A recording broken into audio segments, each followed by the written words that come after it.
So it was last week when there was a little bit of confusion over the one for Holly Valance. Right? Of course. I don't think it was confusion. I think it was your error. No, it wasn't. And it was Holy Valance, and you meant Pelmet. Then Becky, who called up that time and said, if you're getting mistaken with Pelmet, right, she sent me an email in a week saying, I've done a bit of research. Yeah. It was my fault. I've made an error. Yeah. It is a Valance. Okay. And I know about Valances. As I told you last week, at the very end, my auntie loves them. Yeah. Right? She makes them. She started off just like putting them on top of the sort of window around the curtain. And then she thought, I can do more with this. Yeah. And she had a little coffee table that had magazines underneath. And she said, I'm sick of seeing them magazines when I'm sat down. She sounds like a Pilkington. So... I'm sick of seeing them magazines when I sit down. So she put a Valance around the table. Yeah. She just got Valances around everything now. Yeah. Then, next step, she tapes everything. She never actually watches telly. She tapes it all because she gets sick of listening to the adverts and that. Yeah. So she tapes everything. So she's got loads of videotapes and that.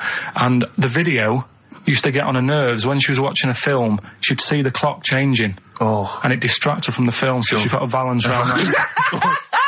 That's genius. Yeah. So that is or is it mental?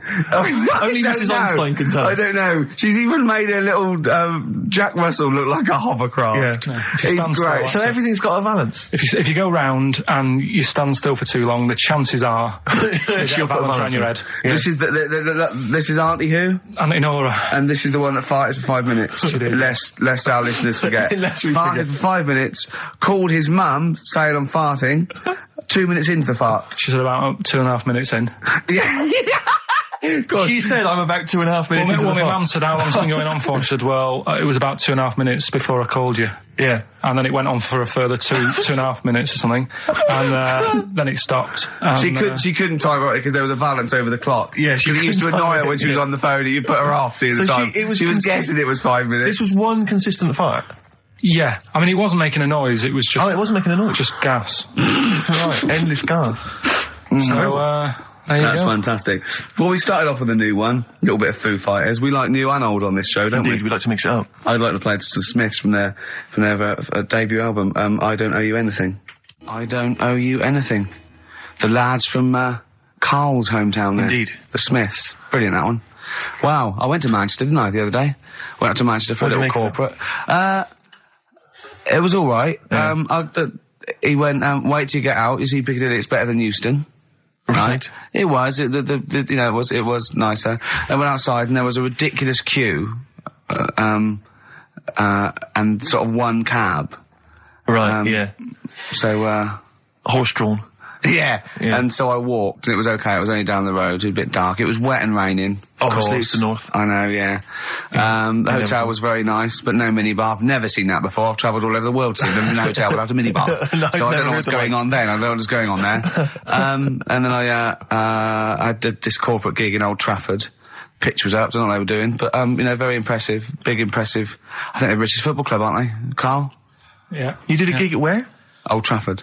It was in a function room. Oh, well, I thought it was the stadium. No, I'm not that big yet. Yeah. No. But I mean, I can't really comment on Manchester. I do know that Liverpool was voted most important music city via poll. True enough. So, Karl, you're making noises while I'm talking. Yeah, but you do this all the time trying to wind me up.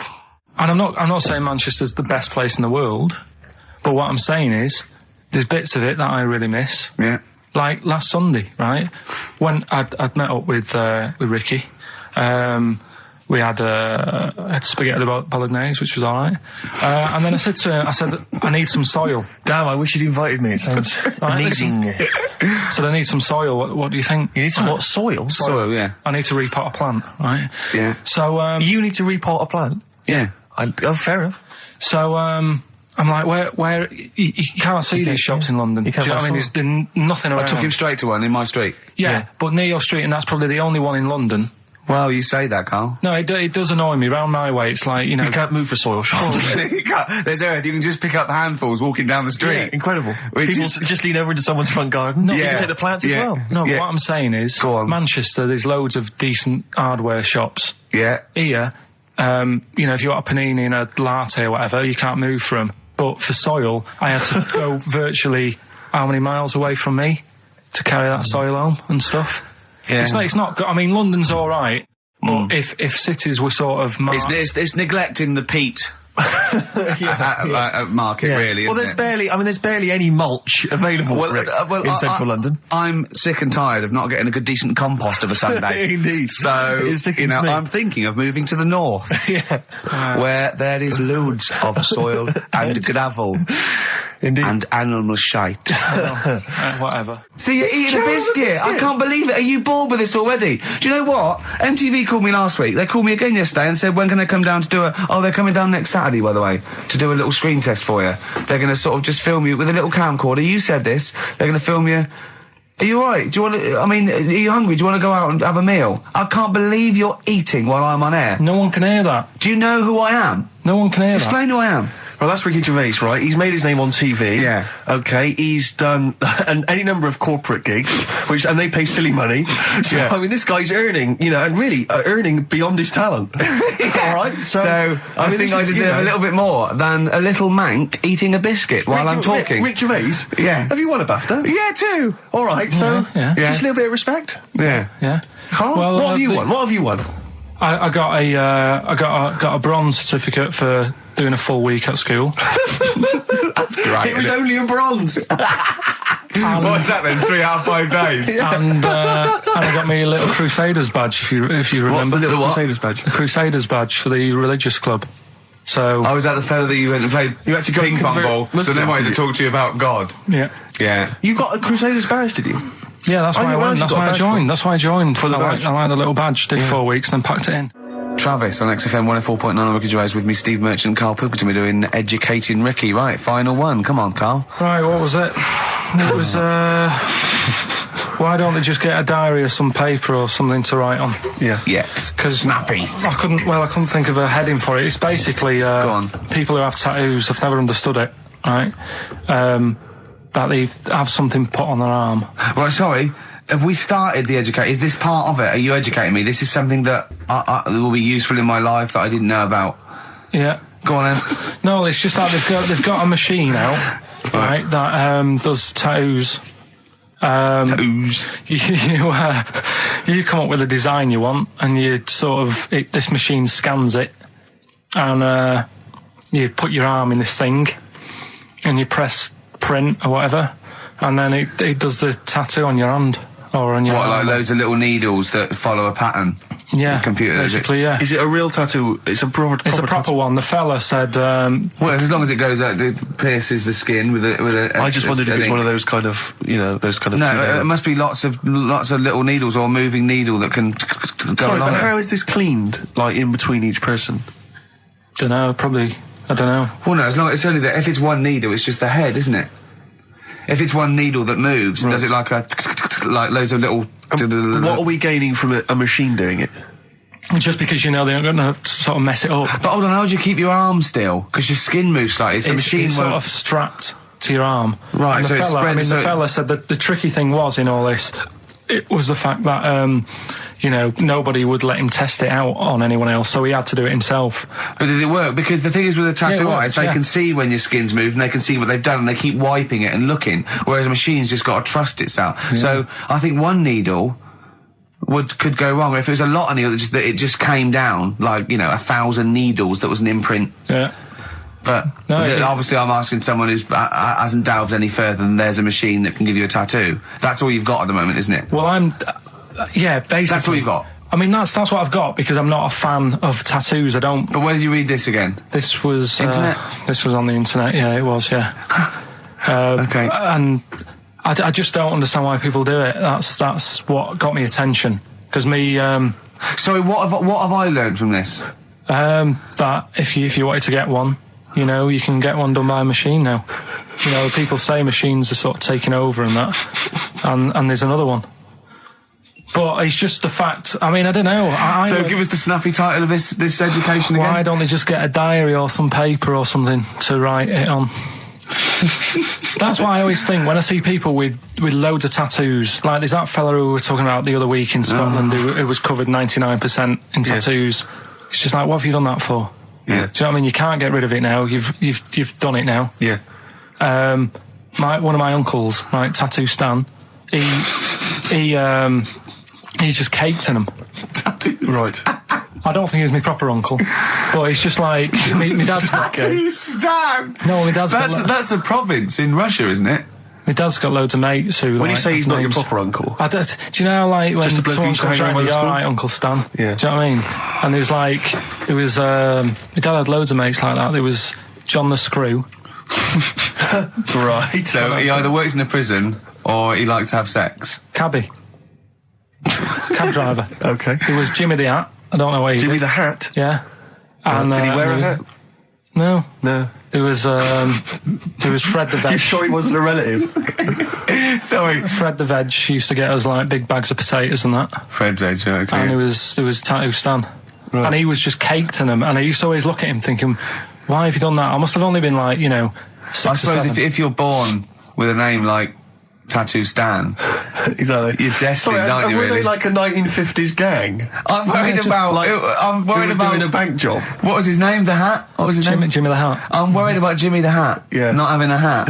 I don't understand Are it. you sure he didn't have a hat? Not when I met him. Did he ever wear a hat? I didn't see him that much. Do you think it was a joke, like, when your mate's sort of like, 8 foot and huge, you call him Little John or Tiny? Do you think... Well, the fact that he never wore Yeah, a they hat. went, hold on, I've noticed something about Jim. Go on. No hat. And I go, oh, true, let's call him Jim the Hat. Jimmy the Hat, yeah. But my Uncle Stan, he had, like, loads of them. He did them himself. Oh dear. And it was always that thing. God. What was it things like? He had, like, the cross. cut here one. Cut here, on made the in neck. Britain. And if you're going to do them yourself, I'd say at least make sure you're sort of a good drawer. Yeah. And don't do it in the mirror so it comes out backwards. Well, that was the other thing. But, like, I remember he did, names are all right. He had, like, all his kids' names down his arm. And, what are they called? Yeah. oh, God, it's... Tattoo Stan Jr. Yeah. And, Paul shits the bed. I'm trying to... Oh, Wabbai Kate. yeah. But he had... Frankie never amounts to anything. Oh, God. So he had, like, Yeah. Johnny, I don't think he's mine. so he did all this... I don't even know why I'm telling you about tattoos. No, nor do I, Carl. Hey, to be honest... Don and Blitzen from the About a Boy soundtrack by Badly Drawn Boy. Christmas theme there. You spotted the Christmas theme. Yeah. Carl's not really in a festive mood, but... I can't imagine Christmas is your time of year, is it, Carl? Well, I'm not sure any time of the year is, really. I liked it when I was about... I think when I was about 7, I enjoyed it. Was that the one? Was that the year, the big year for You you? get loads of stuff, you don't have to worry about anyone else, but once you've, like, got a job... What did you get when you... When were you doing your paper round? How old were you then? I was about 13, 14. Well, that was then you were a man, weren't I you? had to buy stuff. Oh. But you're still not You're quite a having a good selfish time. man, aren't you? I didn't realise this. No, it's just that And Christmas... that's coming from him, Carl. My dad always said... All right, steady on. Dad said Christmas morning was for, like, for me, so he used to stay in bed. So he never... That's brilliant. That's a great thing to say, isn't it? Yeah. Christmas morning's for you. Run wild. Do what you want. Just don't bother me. I'm going to Honolulu for 2 weeks. That's great. Dad, it's Christmas. Do I have to do anything? No. So my mum used to get up, because she used to like to see my face light up, when I opened the presents. And then... to give fireworks. And then I'd have to go to my bedroom from about 6 o'clock onwards, because, like, my mum and dad were into having big Christmas parties, and I wasn't, like, old enough to go. Right. So they'd say, right, you've had your fun there, you go up to your bedroom, stay in there. Really? Yeah, I remember one year, right, I got a train set, that's what I wanted. Yeah. Right? It's brilliant. Playing with it all day. I thought, I don't mind about the party, I'm happy staying up here playing with this. Brother comes in, he's had a few, right, he's going, yeah, give us a go on your train. How old is he? He's a bit older than me, so he might have been like, let's see. Well, let him be 18. Yeah, probably about 18, 19, And how old something were like that. I had a train set, so, I don't know, about... 14. something like that, right? So I'm playing on that, loving it and stuff, and then he comes in and goes, oh, give us a go. He turns the transformer up to, like, 14. He went really fast for about 5 seconds, broke it, and then he went back downstairs. Wow. So Christmas, I hadn't even got to Sounds Christmas like Day. the Conservative government with British Rail. Satire, that is. Rick, I just thought that there's satire. If there's any satirical shows listening or magazines... It doesn't work in any way, because there's the analogy falls down apart from there being a train. Think it through, though. British Rail was trains. Yeah. And the government broke the trains in many... Well, they didn't break them, like, not officially breaking them, but they kind of... It does work, it's perfect. Oh, I'm very pleased with that. And I can't... And no one's asked him to be on Have I Got His View. It's weird, isn't it? Because it's strange, that, when you've got a satirical mind that's as quick as that. Yeah. And he's broke your little train set. So what did you do? I just, like, watched telly and had some sausages. I bet you were happy with that, though, weren't you? It's a bit annoying, though, isn't it, when your main present of the year has been broke. And did it ever get it fixed? No, that was it. Put away. I'm intrigued why your parents wouldn't let you come and join in the festive fun. Was it, like, really debauched down there? Was it, like, eggnog everywhere? Well, no, but I mean, that's fair enough. 6 is a little bit early, but I just think, you know, if you're your kid, you know, he had his fun, put him to bed at 8, maybe. And you think so on Christmas Day? I thought that was a day for family. Well, not if there's a party going on. Well, don't have the party on to Christmas Day. Well, that's another option. Yeah. Your parents are weird, aren't they? A strange breed. Well, I think that was the year, right? You're talking about buying presents and stuff. I think I did treat my mum to that. I didn't buy my dad anything. I think that was like when I got a bit older, I used to get my dad something because he wasn't that bothered anyway. No. So, got me mum, there was a cheap shop, right? Of course. Thank God for that. Called Snips. Right? So I went in there and I thought, let's see what I can get her. And remember Victoria Plum? I don't think so. Well, it's like a fairy character. Right. Right? And my mum's into gnomes and stuff, right? So I thought, right... She must be pleased with you, then. Victoria Plum. I was thinking, is that one of the neighbours? Is it like a brandy liqueur? Do you remember Victoria Plum? Victoria Plum. Victoria Plum, yeah, it's like a little fictional sort of character, right? Okay. So I saw it, I thought, yeah, she'll love that, right?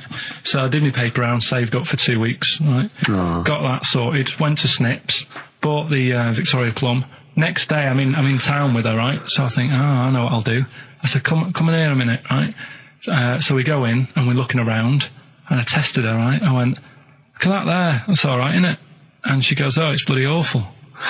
Oh, Carl. Oh, Carl, oh, God. So then Christmas Day comes, I said, don't bother opening it. She said, no, why? I said, oh, no, why did you still give it to her? So, well, it's too late, I'd already bought it. Oh, Carl. So she opened it and I was like, and she said, oh, that's nice. I said, why are you saying that? I said, the other day, so it's bloody awful. She said, oh no, I thought you were pointing at something else. Oh, no. So that's why I don't get anyone anything anymore. Oh, God. Play record. Oh, God. Oh. That's good, isn't it? Not bad. Gold Rush. Let you down. I'm actually quite affected by Carl's Victoria Plum scenario. Just the fact that, like, that eagerness, he wants to make sure it's a great present. He's saved up his paper round. He thinks it's like a gnome, but modern. I'm worried that you're using it as an excuse now, and that's why you're not buying anyone any gifts, because you've had your fingers burned once. I mean, you were 6, 7 years old. To be fair. No, you weren't. You were about 13, weren't you, if you're doing your paper round? Yeah, I must have been, 11 or 12 then. All right. Yeah, so I'd saved up. Oh, no, I'm not using it as a thing. It's just that... What did you get your mum this year? I've sent them some money so they can get a passport. So they can get a passport? Where are they? Are they trapped somewhere? Well, they're in a holding bay somewhere in Dover. Yeah, I got a friend who's a truck driver who's going to sneak them across. What do you mean? So they can buy a passport. What do they do? Sell it when they're a bit down in their luck? No, they haven't got that much money, right? They've never been abroad, and the mate said they might take them next year, and they said, oh, we haven't got a passport, so I thought... You've got to buy a passport, have you? Isn't that your God-given right as an Englishman? No, you've got to pay for them. They're 30 quid each, so you better do, otherwise they're conning me. Right. So you sent them 60 quid? You don't get born with a passport, of course you sent them 60 quid in an envelope, have you? Well, check. Right. I love that. He'll be watching telly and France will come on and he'll go, oh, what do you think of that? She goes, it looks bloody awful. Don't open it. No. Don't open it. Yeah. Don't open it. So you've not paid for a holiday for them? No, I've just sorted out it's the better prize, isn't it? Because they can't go anywhere without it. Well, the passport keeps on giving. Yeah. So 10 years. That is, yeah. So, but no, I never used to. I mean, I can't think of other things. I used to get me dad once I started getting him stuff. It used to be a dressing gown, and then. But as an extra surprise, he used to put like a cigar in the pocket, so he'd think that was it. Yeah. Then he'd put it on and put his hand in the pocket. Right. And then he'd just hit you because he thought you'd nicked it. Oh dear. So you bought him a jacket with a cigar? That's quite thoughtful. Did you sneak a cigar once one Christmas? Yeah. Well, that's when they used to have like the big do's, like I say. You know, they were known for it. Like the whole estate used to know that. You know, we were having a party. Yeah. So they'd all come round. So they'd all come round and just have food and drink and that. I cannot imagine how unpleasant that must have been. Awful. And you locked in your bedroom with a broken train set. Yeah. And looking at Victoria Plum, whatever that was. In the bin.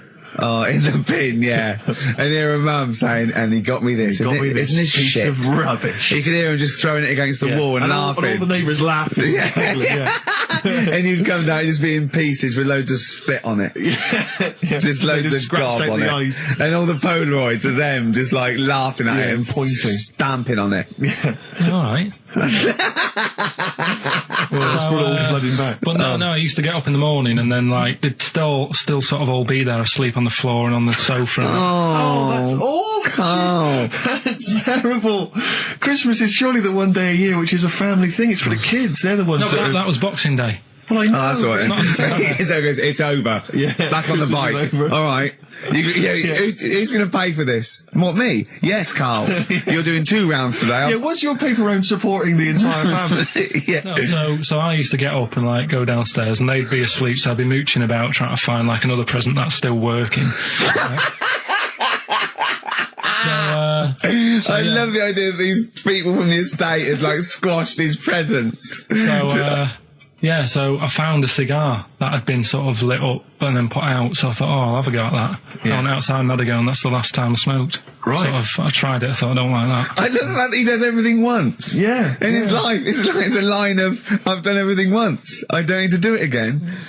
Teenage Fan Club from the XFM Christmas album, and that's Christmas Eve. Their guitar sounds are just brilliant. They're just always so nice. All right, Carl, do you like that? Do you like Teenage Fan Club? Yeah, they're good. Carl, I feel like you've never kind of enjoyed the wonder of Christmas. I can't ever get the sense, maybe except when you were very, very young, that kind of bright-eyed, thinking of Santa, kind of landing on the roof and climbing down the chimney and drinking the sherry or whatever. So I like the idea of it, right? Sure. The sort of, I used to get a couple of annuals every year, you know. So did I, yeah. And I was allowed to open one on Christmas Eve. Oh, that's brilliant. So they could throw it on the fire. I think it is a quick skim through, do the word search right. Yeah. I think that's a light of a cigar off the cooker. Oh. Well, anyway, listen, a good friend of ours, Ross Noble, the comedian, brilliant, he gave me this picture, Carl, which he's got from a magazine. He loves you. And I have to say, I think this... I just looked at it then. Obviously, it's not going to mean much to the listener. Oh, this is self-indulgent. But it is currently available. I think it's in the current edition of Bizarre magazine, so you might want to buy that. It's not horrible, though, is it? There's a certain grotesqueness about it. Oh, it's a deformed person, isn't it? Well, to a degree, but I think what it's going to do for Carl is give him, I think for you and I, Rick, we're going to see his face. Light up. Brighten up, like opening a wonderful Christmas gift. Oh, you know what? I think I've seen this. Is this the one with the kid with the big head? I'll be honest with you, Carl, it is. Have you seen it already? Yeah. Let me just show it to you again so you can kind of I haven't seen it. It's like... yeah. We shouldn't be laughing at that. No, but that is like the kid who I went to school with. That is the same. That can't be the same. So do you recognise him?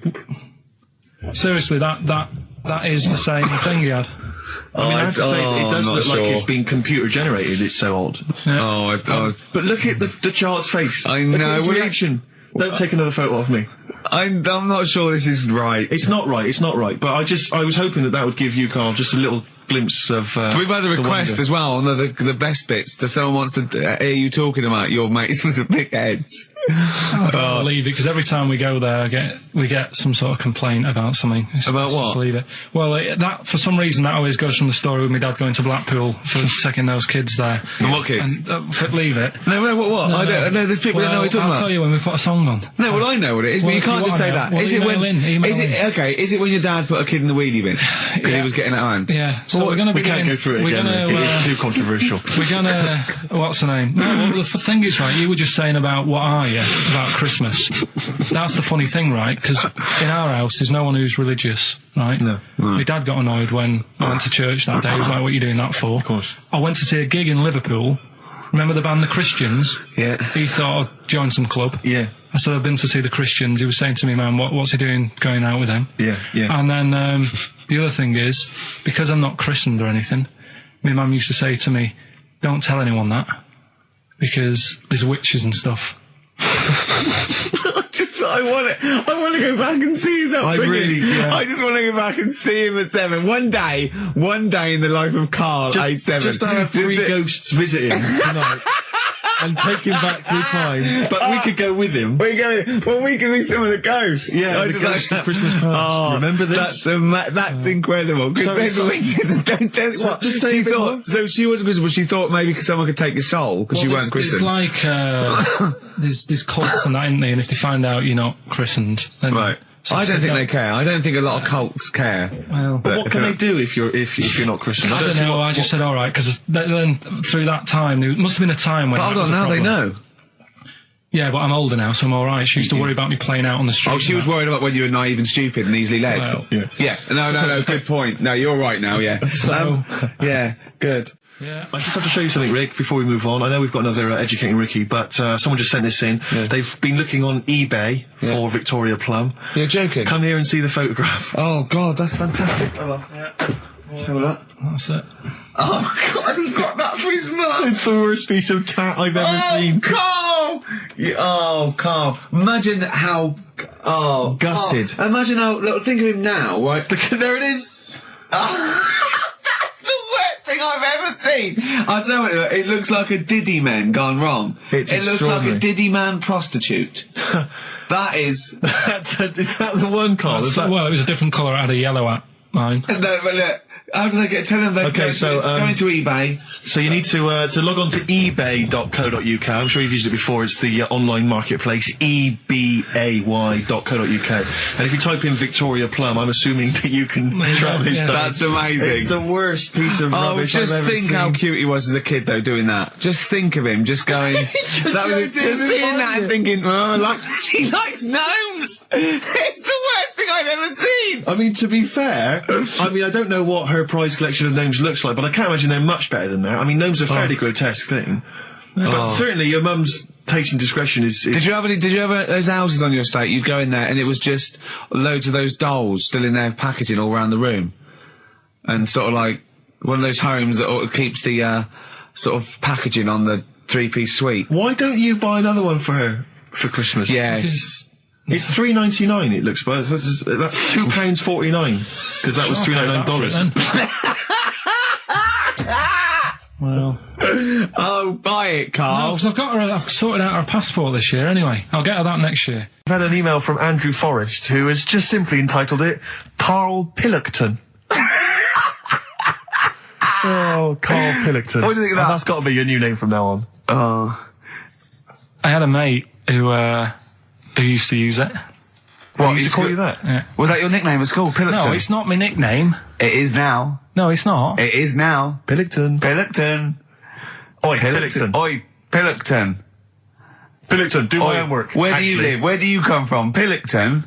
No, there's this lad who called Mark, right, who used to go to school with, who used to call me that.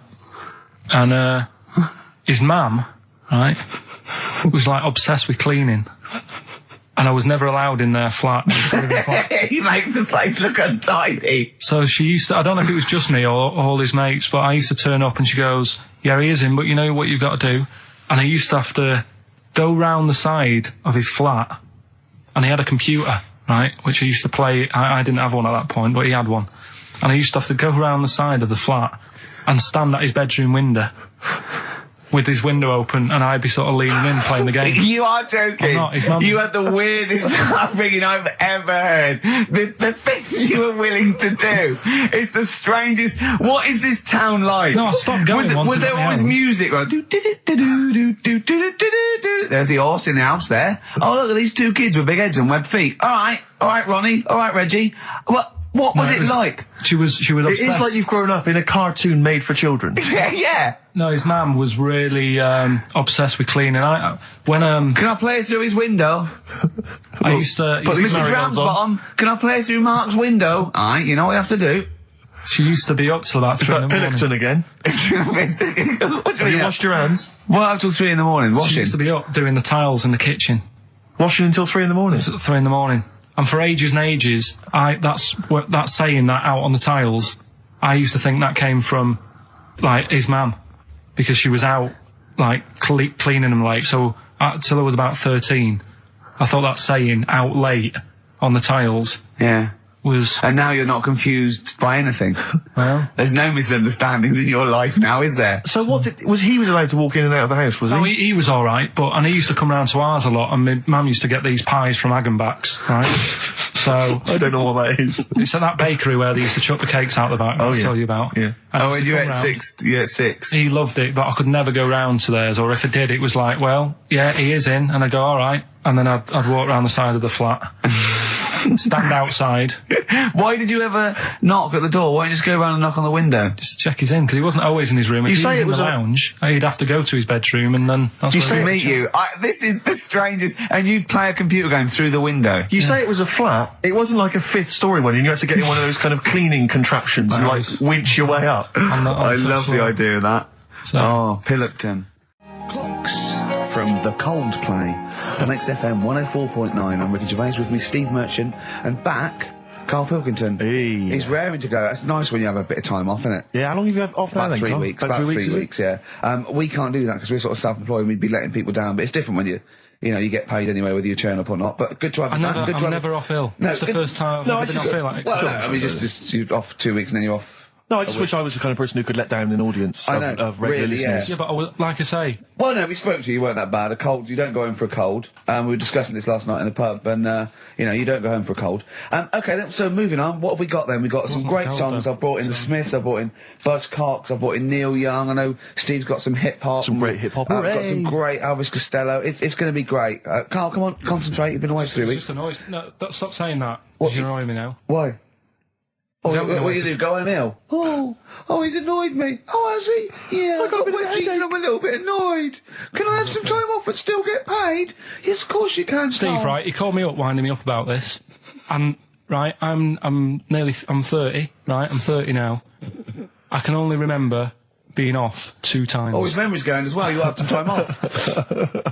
And both of them were when I was at school. What's school? One when it was windy. Why did you have time off? Because it was windy. But to be honest, Karl, that lasted for 7 years. Your time off at school. Why did you have time off? Because it was windy. Were you windy, or was it windy outside? No, it was like when... Your auntie wasn't out the window, was she? When the winds were bad in the 70s, and my mum said, oh...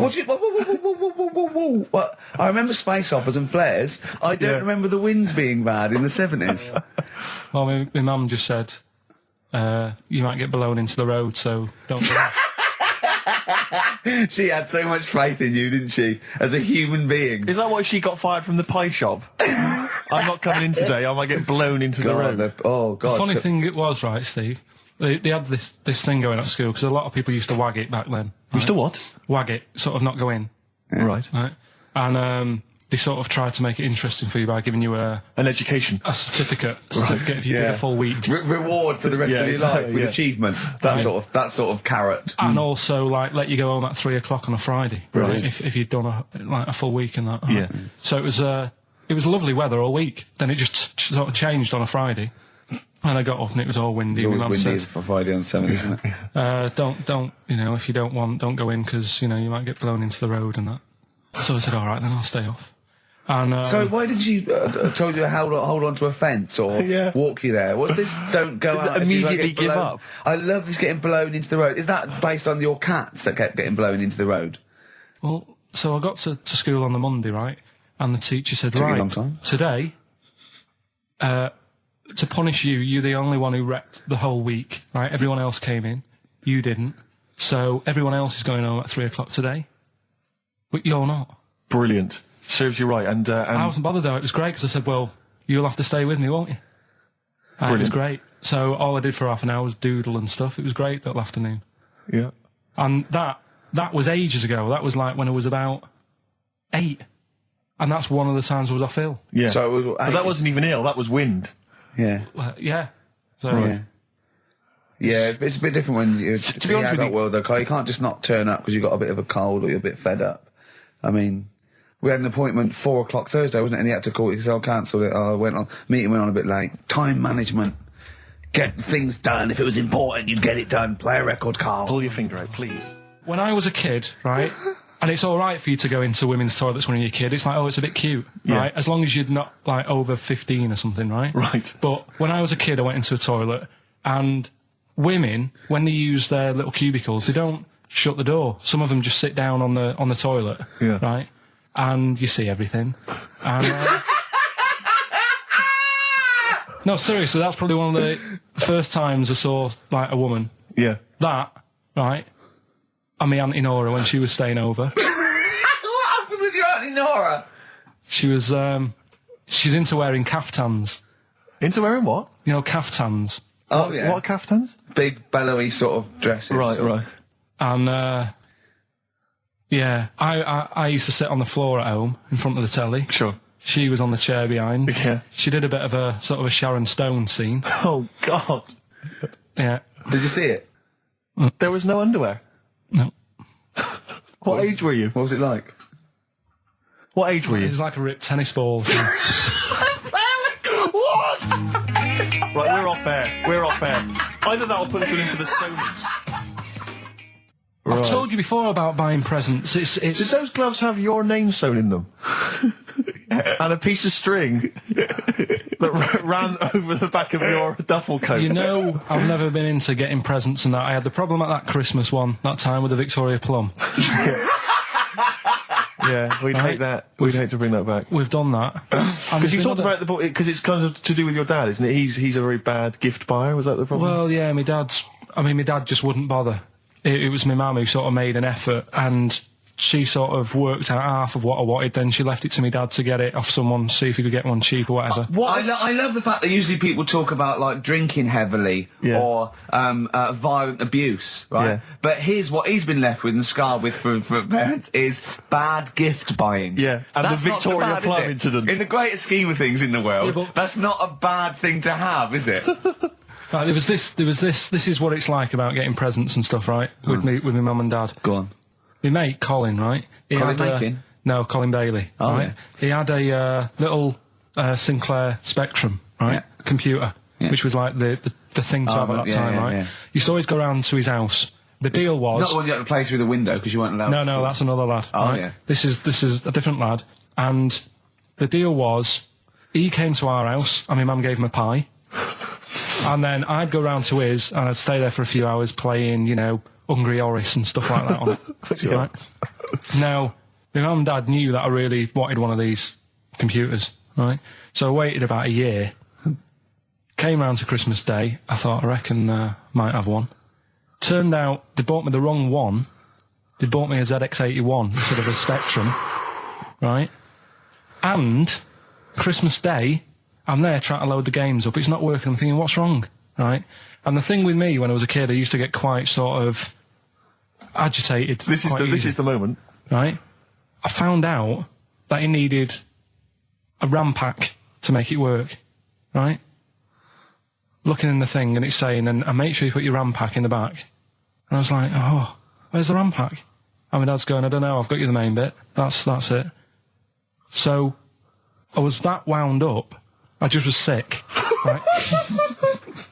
Just sick. Oh, I didn't feel sick or anything. I just was like, oh God, went to the sink, just sick, because I was that on edge about it. I said, come on, we've got to get one. And my dad's like, Tandy's shut. We're not gonna get anything today. Ruined again. Christmas Day. That was after the year when my train set got blown up by our kid. The following year, no RAM pack. And now you ask me why don't I get good presents? He's scarred. He just I'm gonna die. Honestly, I'm gonna die. He's just clean sick. Yeah. There's no RAM pack. Did you get to the bottom of it? Why wasn't there a RAM pack? You have to buy them separate. Oh, okay. What do you mean I can't play Frogger? Oh no. So, wasn't there another incident when you threw up? Spontaneously threw up? Through sheer anxiety? I do get it. It's not so much now because I've relaxed a bit, but as a kid I used to be quite on edge all the time with certain things. Do you think that's what happened to your cat that kept being sick? That it didn't get the food it wanted and it just threw up? Do you remember that? Yeah. God, so they shaved it. Yeah, but again, you see, the cat thing, I mean, it's mad. I was thinking about it the other day, right? I used to think I had quite a normal upbringing. You didn't. Right, and someone was talking Your about mother once told you not to go to school because it was windy, Carl. It was not a normal upbringing. The cat was being sick, so she shaved it, so it was easier to clean. Right, well, my mum and dad went on holiday, right, and I stayed at the Ross's down the road. Oh, yeah. Only a kid, must have been about 5 or something, right?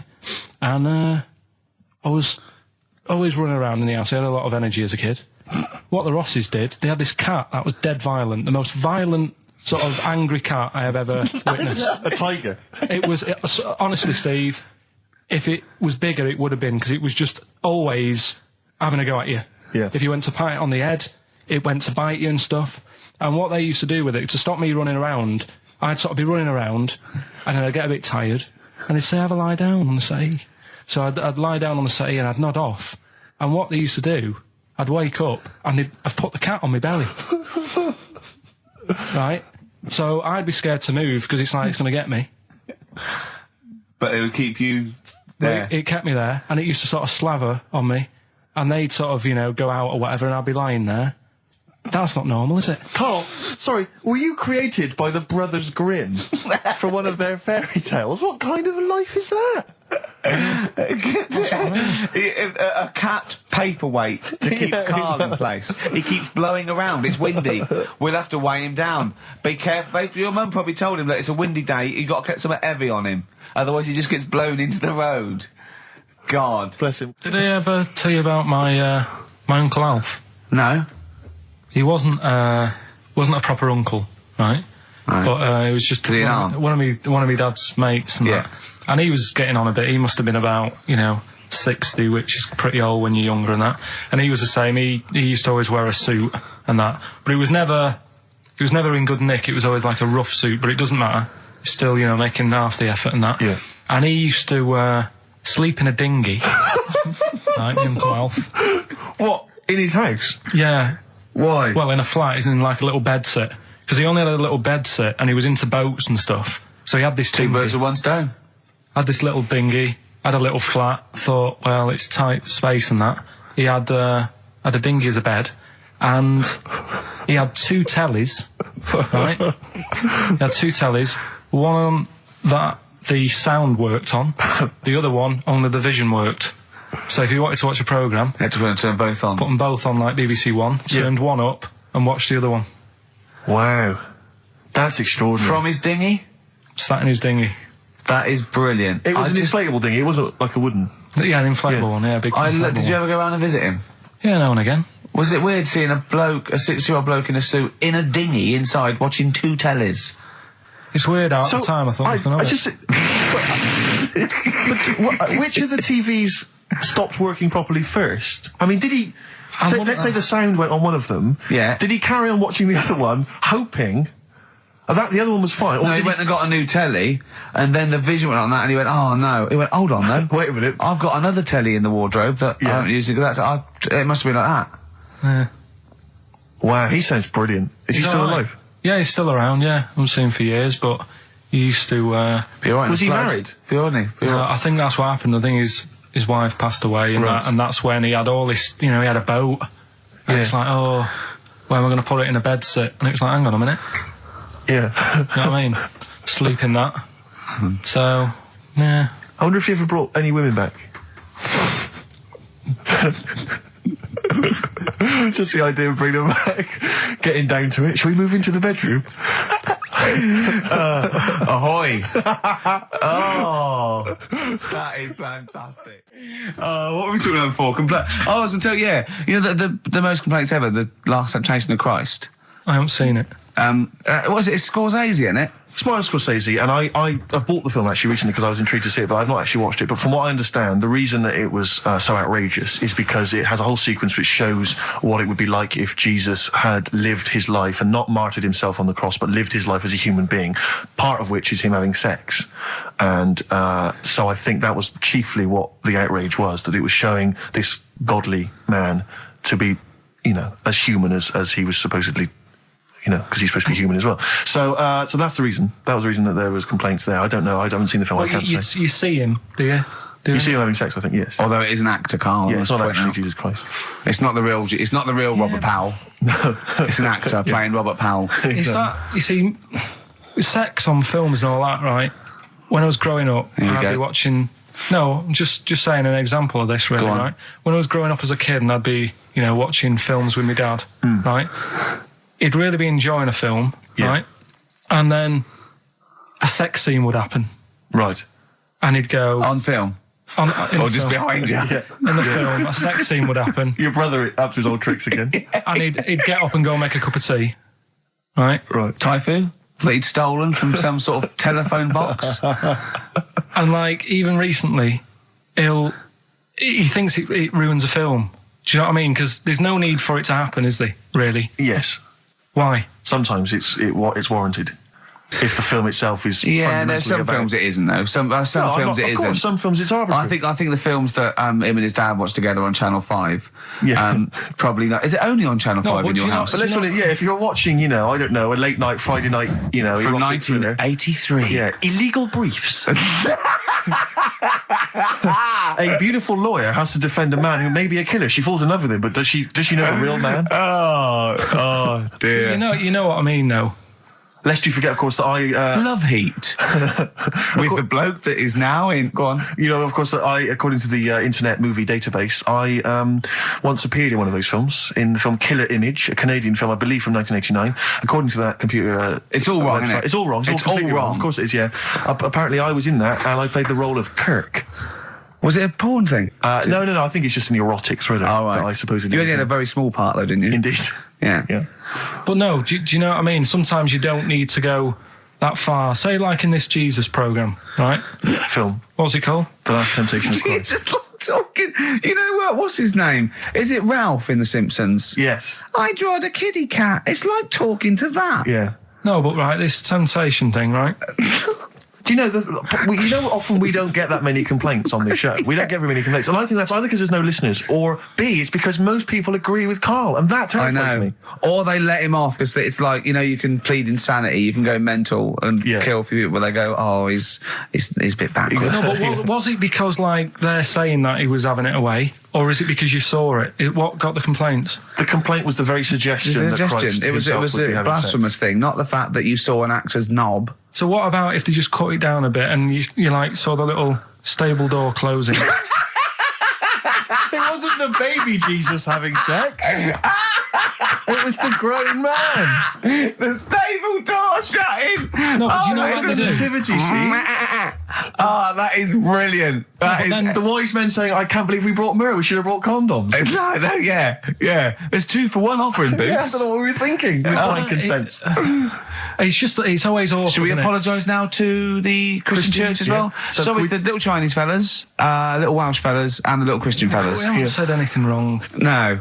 It's like, you see, when I was growing up... Stable door. I love the idea that in Carl's world, he was born in a stable, just thought, I love this place. Yeah. I'm just going to stay here the rest of my days. This is good here.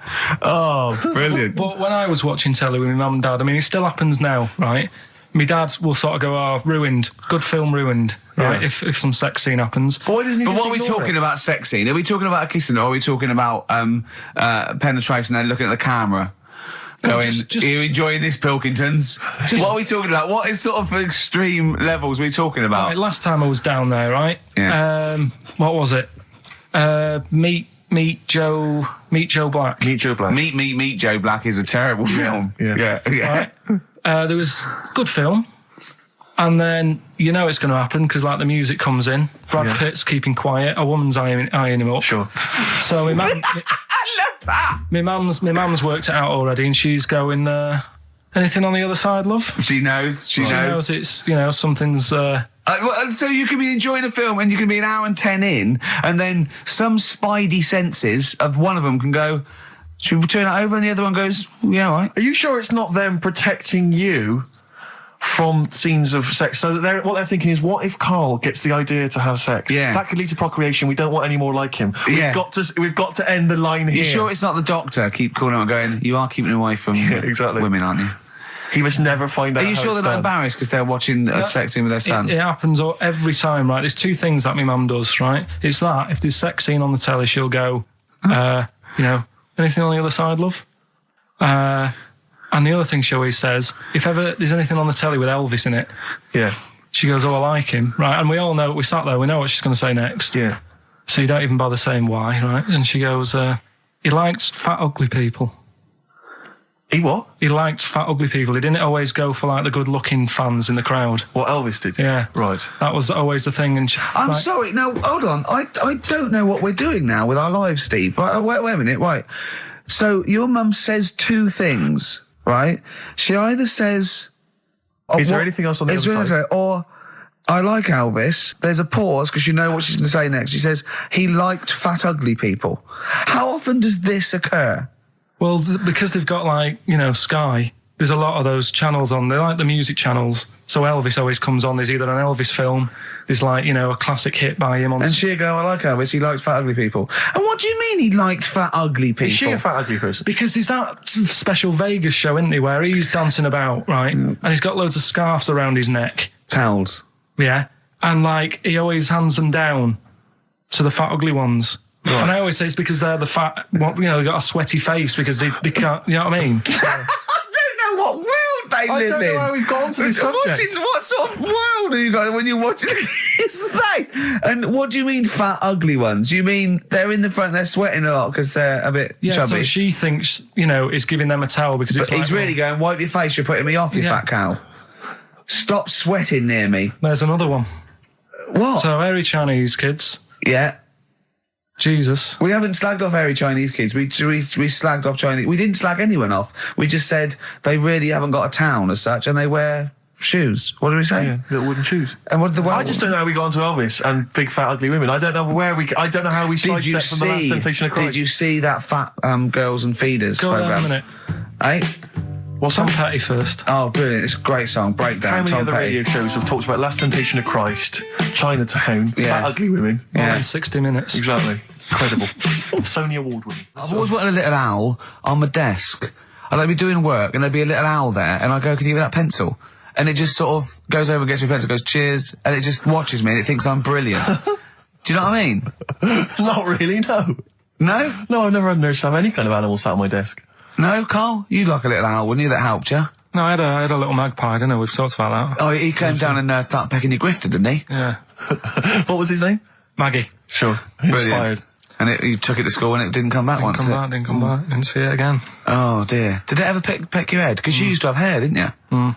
Yeah. No, it did. It started getting a bit violent. Really? Yeah. But was it becoming sort of age when adolescence, probably sexual frustration sort, because I think magpies go for shiny objects, don't they? And you were probably sort of probably losing it a little bit then in the front, and so when the sun was out, there's a bit of a sheen on the front. They saw a glare and thought, I'll have that. Yeah. What is that? That's brilliant. Yeah. Or as it was sort of pecking away, it mistook it for a tree. Yeah, because of the noise. Because of the noise. Yeah, the hollow sound. Go on. Women wearing trousers and that, right?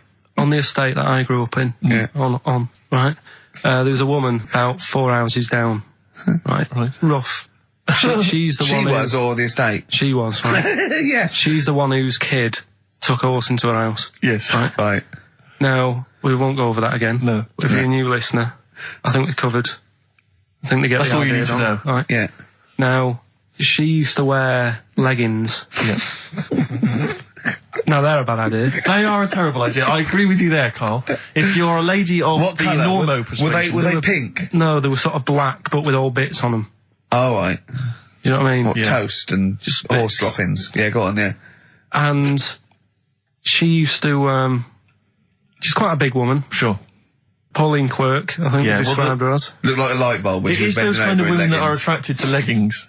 Yeah, I know, yeah. They are drawn to them like a moth. Yeah. She used to wear them, and that's what I remember when I read this piece.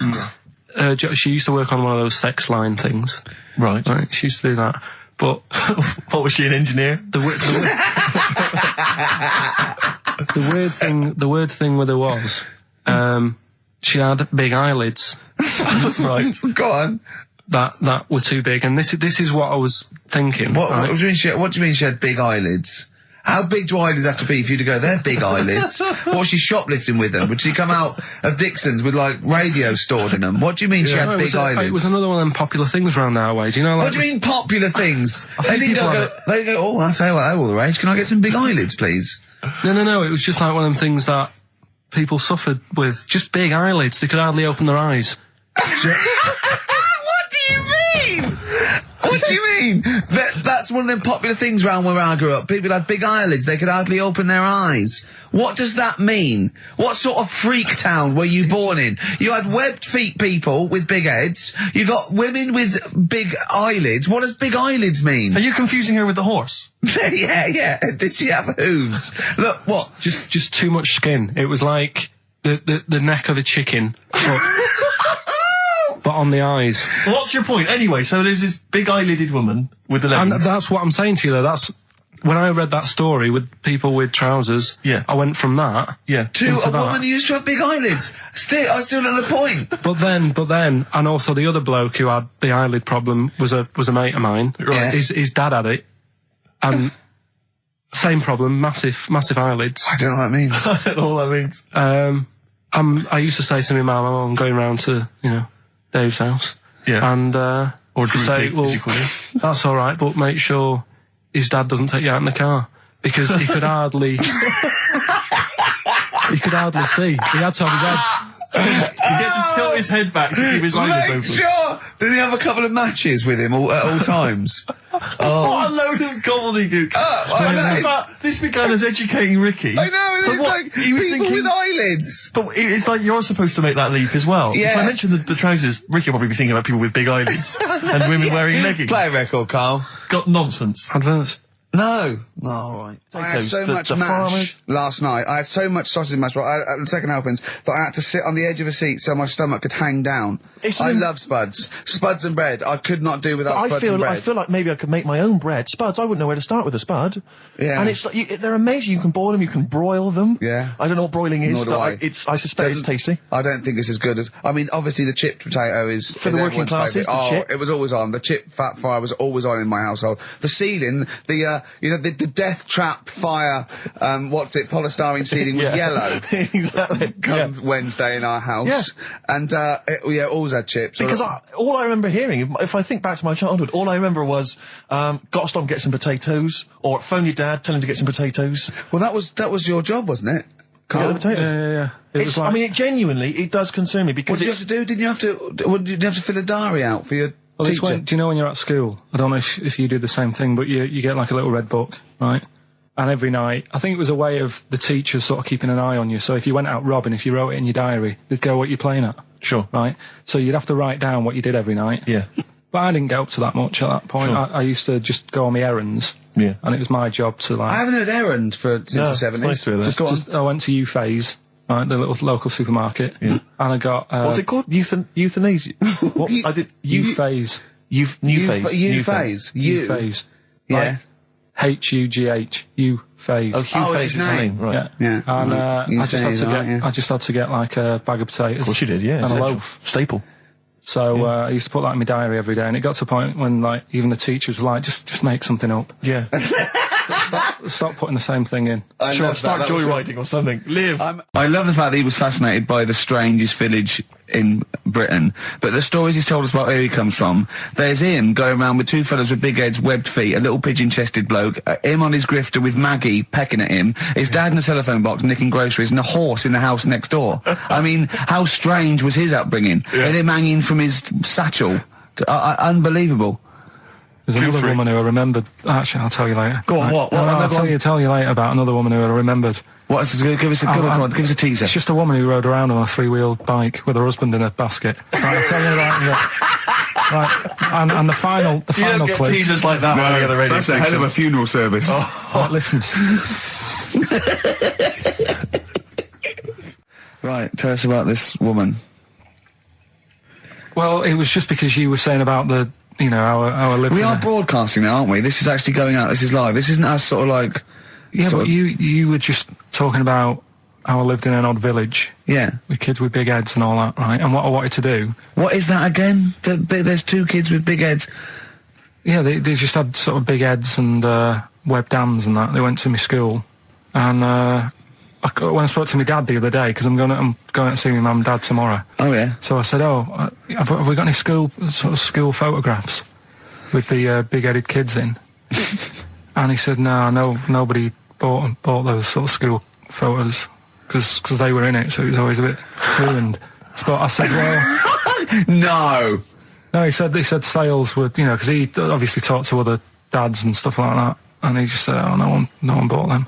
But anyway, so... I would love them. Yeah. That's why I'd buy them. Yeah, but I wouldn't stand out, would I? If it's on the mantelpiece. Yeah, well. So, but anyway, so I was talking about, you know... When you say they had big heads, what do you mean? Do they look like someone from Doctor Who? They were just quite big. But they weren't related? No. So why did 2 blokes with big heads and webbed feet? I lived in a weird area. There was a chemical plant close by. I can't believe you've never told us that before. That explains a lot. Not just the freaks in your neighbourhood, but... No, there was loads of weird stuff going on. There was this, like I said, there was this woman who used to, like, live in one of the council flats, right? And she had a 3-wheeled sort of big... What do you call it? 3-wheeled son. He was the weirdest bloke we ever knew.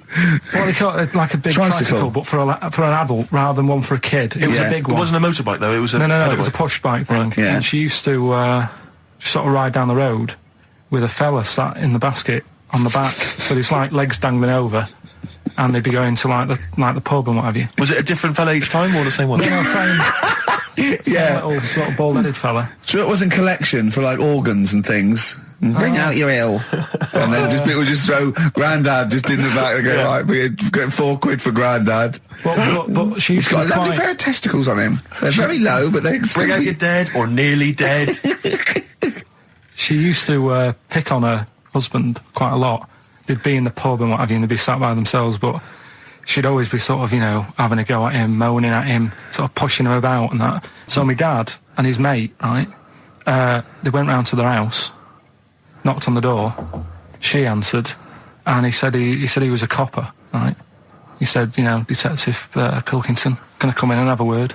So I'm just going to make a note of impersonating a police officer. Yeah, but for the good, he went in and sort of now I've heard, it's a superhero. Yeah. I've heard, you know, you picking on your husband a lot. Yeah. We'll be keeping an eye on you. Do it again, and there'll be trouble. And she backed off after that. She was all right. And how was the husband? Was he still in the basket though? Was he allowed to ever sort of like ride up front with her? Or was he just always in the bar? No, she'd sort of stop picking on him in public places and stuff. That's like good. That. You can't get done, can you, just for doing that? I think impersonating a police officer. Well, you probably did. There was no gain. I think you can't impersonate a police officer full stop, but I think they'd probably be lenient on him that he was, you know. But let's face it, he's not going to be caught because why would anyone know about it? It's not like his son's going to say it on a radio station, is it? And stitch him right up. Is this something you did generally? Kind of a little bit of light vigilante work? Just whatever, him and his mate, just, you know, if they saw something going on, they go, what can we do? Sure. What little scam can we do, or whatever. That's fantastic. Chumbawamba. Well, you know, what kind of... Uneasy listening. Yes! I bet it was, from the Chumbas. Are they still cracking on? Because they used to live in a squat. They've done about 400 albums, them and the Levellers. Yeah. Who's the best? Chumbawamba or the Levellers? So, good question. Thanks for asking that. Yeah. What's the telephone number, Claire? It's 08700 800 1234. Or you can email ricky.gervais@xfm.co.uk. Worst album titles ever. It's like real radio. It's just like Chris Moyles. It is, isn't it? Exactly. Oh. We've got the big fat guys on the telly. Yeah. You know. And his kind of cheeky sidekick. And my Comedy Dave. You're almost as funny as Moyles. Fingers crossed one day. The weather episode, Snoop Dogg, Dr. Dre, Crowdhouse, I love that. Enjoyable. That works for me, Steve. Yeah, what do you think? No, it was nice. Well, she started off all right. Should we give her one more go? I think a round of applause for Claire. Yeah, no, that's brilliant. No, that's excellent, that. I love that. Rick, the phone, it's just gone. No, I tell you, the phone board had lit up there, Gervais. Really? There was a call buzzing through on call. A call came through. A call came through on line 1, and Sturgis missed it. Carl would never have missed that. He knows how valuable they are. I'm sorry. Yeah. That was probably someone with an amusing album title. No, I did get one, Steve. I did get one. Do you want to hear it? Yeah, go on. Okay, this is from Al, who says, what about this? H to H-E, who am the only one. Sorry, H to H-E. H-E. Who am the only one. I don't know what it means. No. Van de Graaff generator. Oh, well, no wonder. That's the thing that one of those things at the museum that you wind up and you touch and it makes your hair stand on end. Yeah. That's the scientific thing, isn't it? Sure. I've given up, Steve. Yeah, no, Do you know, that didn't really make me laugh either. I'll be honest, I'm thinking that the whole kind of amusing album titles thing we should abandon. I thought that as I said it. To be honest with you, I thought it was easier than this. I mean, Chris Moyles makes it work, that kind of crazy comedy let's try radio magic, but obviously and I don't think our listeners are into that stuff. I just don't think they can be bothered to get to the phone. I don't think a lot of them are able. I think a lot of them are, you know, do you remember when we spent about 3 hours trying to get to through to the Chris Moyles show? Vaguely, yeah. What was the He was doing this competition, and it was song titles with golf, about golf. Like, so you go like Drive, the Cars, and I was getting so excited, I wanted to phone up and go, Duran Duran, golfy, golf. and I just thought, it might have lasted, oh God, it probably cost me about 30 quid just to ruin Chris Moyles' competition. Yeah. That was a long time ago. Yeah, those were the days when we realised, you know, he was a great talent and one to watch. Yeah. Before we'd enjoyed his new TV show. But, anyway. Yeah. That's not... No, that's cheap. It's cheap. Yeah. Anyway, what should we talk about now then? Because that all went well. No, I mean, that's 20 minutes. That's 20 minutes done. Fantastic. And we've nailed amusing album titles. We've done that. That's fine. So we need a new gimmick now. I'll tell you what. You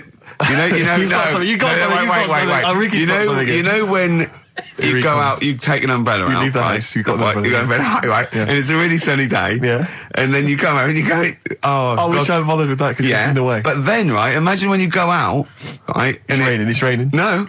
You go out without an umbrella. Okay. And then it rains. What's going on there? Oh, Isn't that weird, isn't it? We've all been there. So if you've got like funny, weird observations of things that happen like that. Yeah, stuff like that about umbrellas or any kind of sort of accessory or hat. Give the number out again, Claire. This is going to be brilliant. This is going to be great. Take this one. 08700 800 1234. Just comedy observations. Yeah, stuff you thought of. Wacky stuff you thought of. Just tell us what stuff you come up with. Get the Sony people on the phone. This is dynamite. There's so many people listening who don't know who the banana splits are. The banana splits? The banana splits. Right. Listen, they know the banana splits are, and even people under 20 you know that. Snork, Fleagle, Drooper. Who was the other one? If you can remember the name of that. What's the number? Because I actually want to know this. This is what radio's for. When I can't think of something, they tell me. Yeah. So it's 08700 800 1234. Drooper and Snork. I've no idea. Fleagle, Drooper and Snork. Drooper and Snork. Fleagle. Bingo! Nice, well done. Don't bother calling. Sorry. That particular tragedy, or that has been avoided. Bingo. I don't know what bingo looks like. Yeah. There was one. Anyway. There was one that had sewn up eyes. Drooper, I think. Sorry, go on. No, anyway, my point was this. Go on. Pink. I can't be bothered. No, really? I can't be bothered. I think we can play that new one by Pink. You cannot sort of play Pink. Why? Because it's too poppy. They just won't allow Pink on XFM. They what? They will not allow Pink on XFM. They what? Wait a minute, that's red rag to a bull. Someone's telling you that you can't do something. That's crazy. Right, let's also get the new Justin Timberlake single. The thing is, Ricky, you're going to have to nip down and have a word with Foxy, because we haven't got it up here. Really? Yeah. I mean, he'll have it. Can't you call someone at Capital Radio? Well, yeah. What's that one by Busted? That's what I go to school for. What about Abs? Dynamite. Abs, the new one from Abs. Dynamite. Yeah. Well, play a record and we'll discuss this Pink thing. Would you want a bit of Cat? Oh, Cat Stevens. Yeah? Yeah, Cat's Full of Four. This is Sittings. Lovely. Piano and everything, isn't it? Oh, this was the tune we were originally going to use as the theme music for TV's The Office. That starts again on Monday, I think. Just play it. I wish people had to wear hats now. I couldn't go off because my shape and size. I look like Bertie Bassett. Whereas you look like Basil Rathbone. I'd look pretty good at all sort of Christopher Lee. Yeah. Wow. You would. Because I'd sweep into a room, I know. See, I think you look like, and don't get this wrong, don't take this wrong, we're mates. I think you look like a freak with a cape on. Okay. So, alright, well. And at which point would you take it one step further and add the Deerstalker, and go the whole Sherlock Holmes route? I'd have the cape, the pipe, the Deerstalker, and I'd solve crimes. It'd be great. It'd look like some sort You could be my fat companion. I could be. What, sort of like get padding and stuff. Yeah, no, I like that. Yeah. I'd like to solve more crimes, if I'm being truthful. I would love to solve crimes. Just to solve one crime would be great. I wouldn't matter if I solved it. If they please came to me and said, I'd just look at the first one, go in. Yeah. Just get it off the streets, you know what I mean? Just like, tick, done that. Sure, yeah. But I just feel there'd be something, I feel like maybe because like in TV shows, it always used to be, they were a doctor who also solved crimes, they were a plumber, they solved crimes. Quincy. But, a couple of sort of BAFTA-winning writers. What did Heart to Heart also do? solve crimes. That's good. That'd be good, That'd be great. What did Heart to Heart do? They were just millionaires. They were just a millionaire couple who would invariably what was the Murder She Wrote? They did that every week, though. Every week, Heart to Heart. Murder She Wrote. She wrote it and she solved it. We sold it. It's brilliant. Murder She Did wouldn't have been such a good sort of thing. No.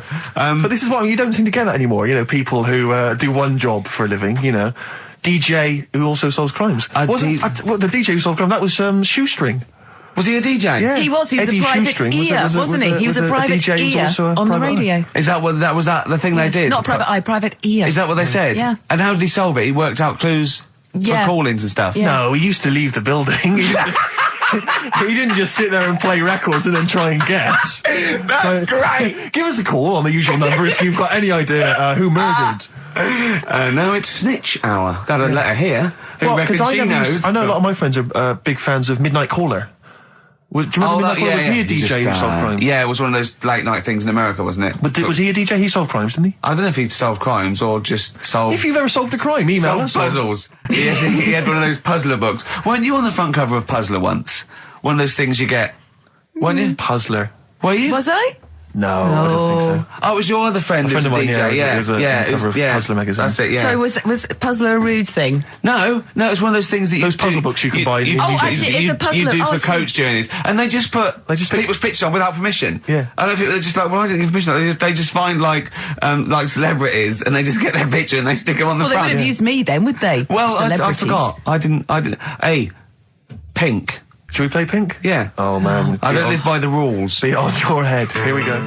That was the Strokes, and kids are mental. Yeah. No, you're all right. No, shut up. No, the thing is, I think if we'd introduced that as just, and we didn't mention who it was, and we just said this is the new one from one of those trendy new bands, the Boomtown Rats. then I'm sure these listeners would have happily accepted it. Yeah. As it was, they knew it was Pink, and the phone lines have gone crazy. We had upwards of 2 calls. So I'll tell you this, we had between 2 and 4 calls. And they've not enjoyed it. Why do we do this show? We don't need to do this show. Because you love us. We could be on Radio 1. Oh, man. We could be on Radio 2, probably. Yeah. I don't know. Virgin, I think, called once. Yeah. Someone's ago. just emailed, they just said, Pink sounds like Run for the Sun by Bucks Fizz. I can see what they're thinking. What do they want then? Well, yes. Okay, what's the phone number again? You know what people like? I never understand who phones a radio. Who tries? It took us like 2 hours to fail to get through to Chris Moyles. People will phone radio stations. Can you please play the new one by The Strokes?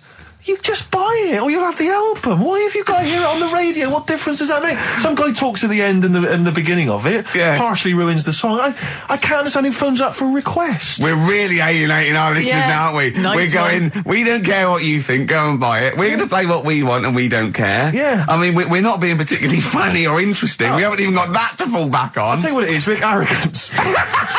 Laziness. When you've got a hit TV show in your hand and you've won the awards and you're making the kind of money that you are at those massive corporate gigs, where they're paying you thousands of pounds to turn up for 10 minutes. You don't need this. I mean, Steve, don't you get that then? I'm afraid I don't, Claire. No, we carved it up early on that Steve would not be making the sort of money that I would. Yes. And he shook on that. That was written contractually. Yeah. So I think. So you did shake on that. Oh yes. And it would be horrible to go back. I don't think he realised quite the difference. Yeah. But the huge success. I don't think he'd want me to Welsh on it.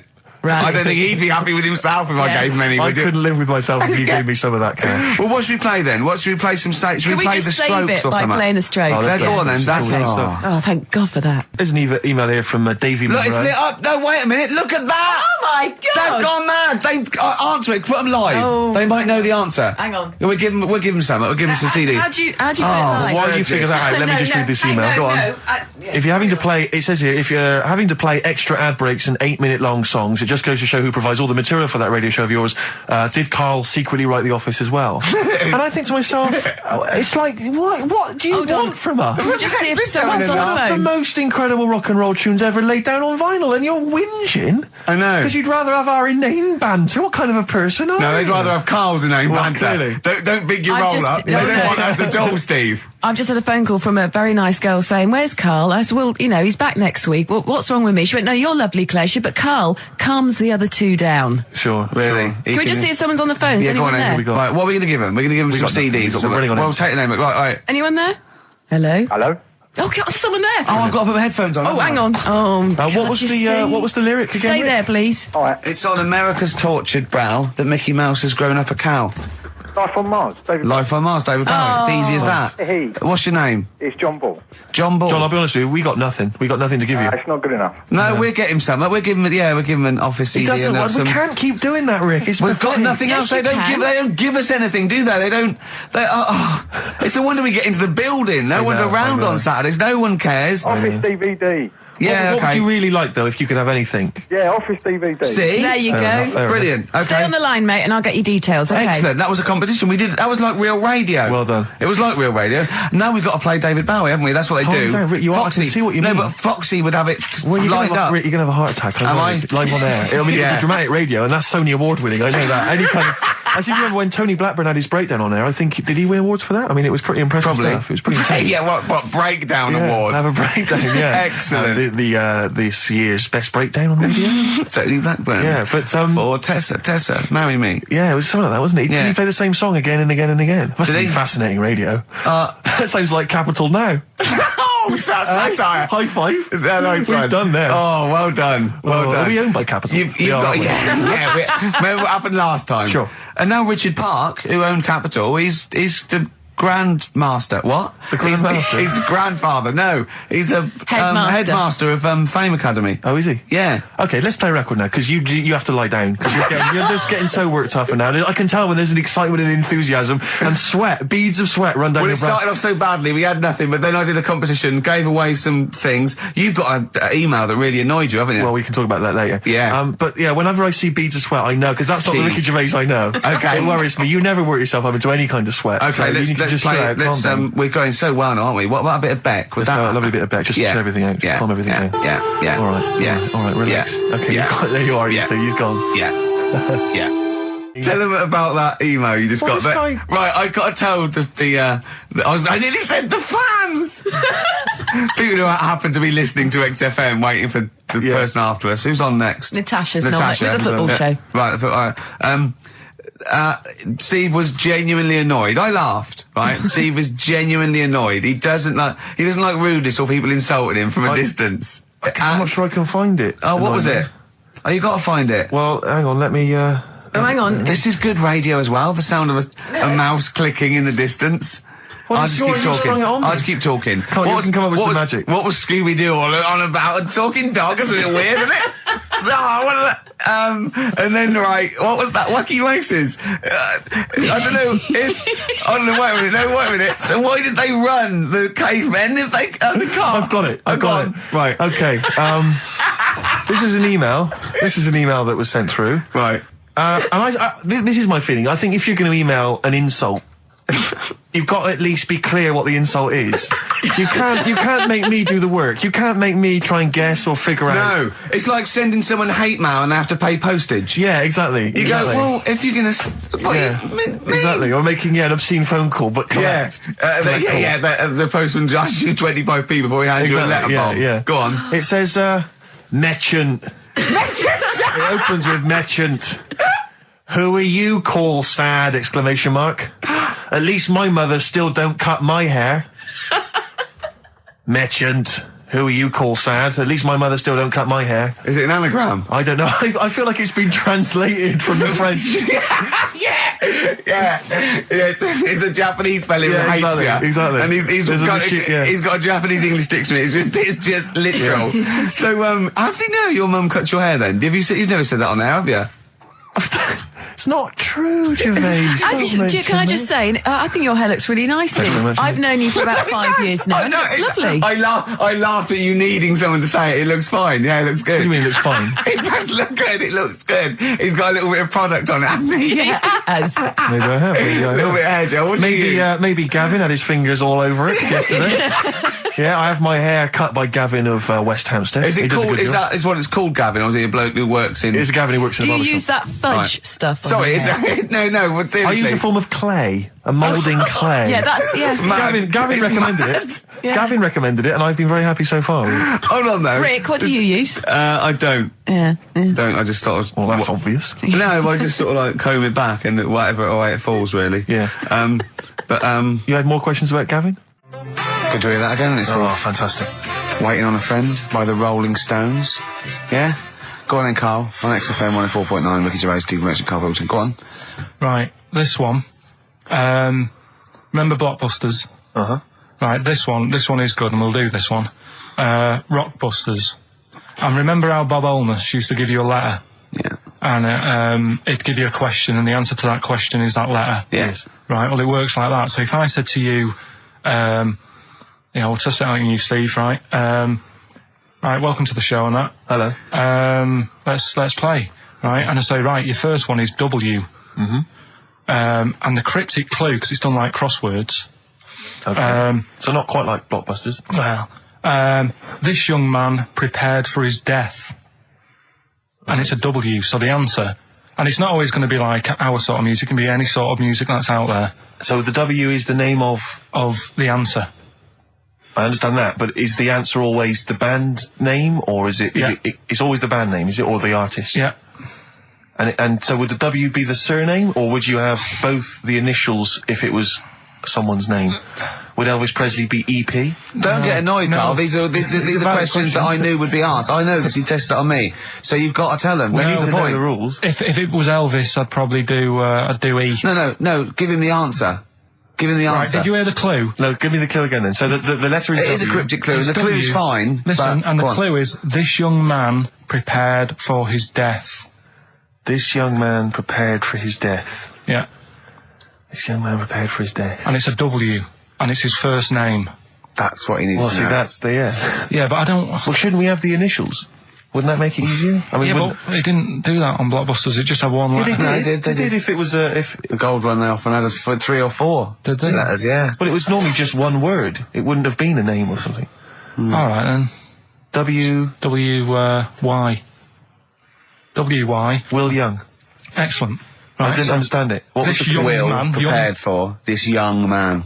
So he's sort of mixed, sort of cryptic. Yeah. But I mean, you know, that's a good effort. That's better than usual. No, that is better than It's not usual. bad, is it? So do you want to play? Let's play Rockbusters. Yeah, Rockbusters. How many of these have you got? No, because let's just clarify a couple of rules here, Carl. Let's just make sure we thought everything through, because I'm pretty certain when they get these things on TV, they at least have a go at them in the office first before they put them straight on there. I'm sure that's how it works. I'm sure Bob Holness just didn't turn up the first day, and he goes, "Don't worry, we'll wing it. It'll be fine. Bring the students in. Let's have a go." I'm sure they did a bit of preparation. So let's just check. We've got every base covered. Yeah. Firstly, how many questions have they got? I'll to get tell you right? what. Let's do this off air then. Should we play a great tune? Well, yeah. Well, people need to call in, don't they? Because we're doing it, aren't we? Yeah. It'll be alright. And there's good stuff. I've got CDs, right?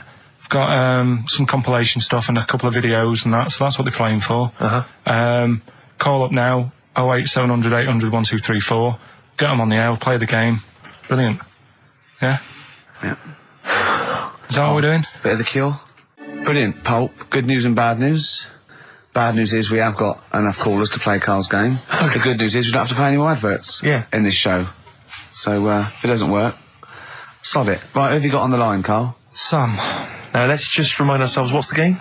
It's Rockbusters. Okay, now calm down, Carl. I know you're a bit stressed, you've got a lot to do, but don't worry, you've just had a holiday. Throw this desk out. Let's throw it out and start again. Rick, don't get stressed. Go on then.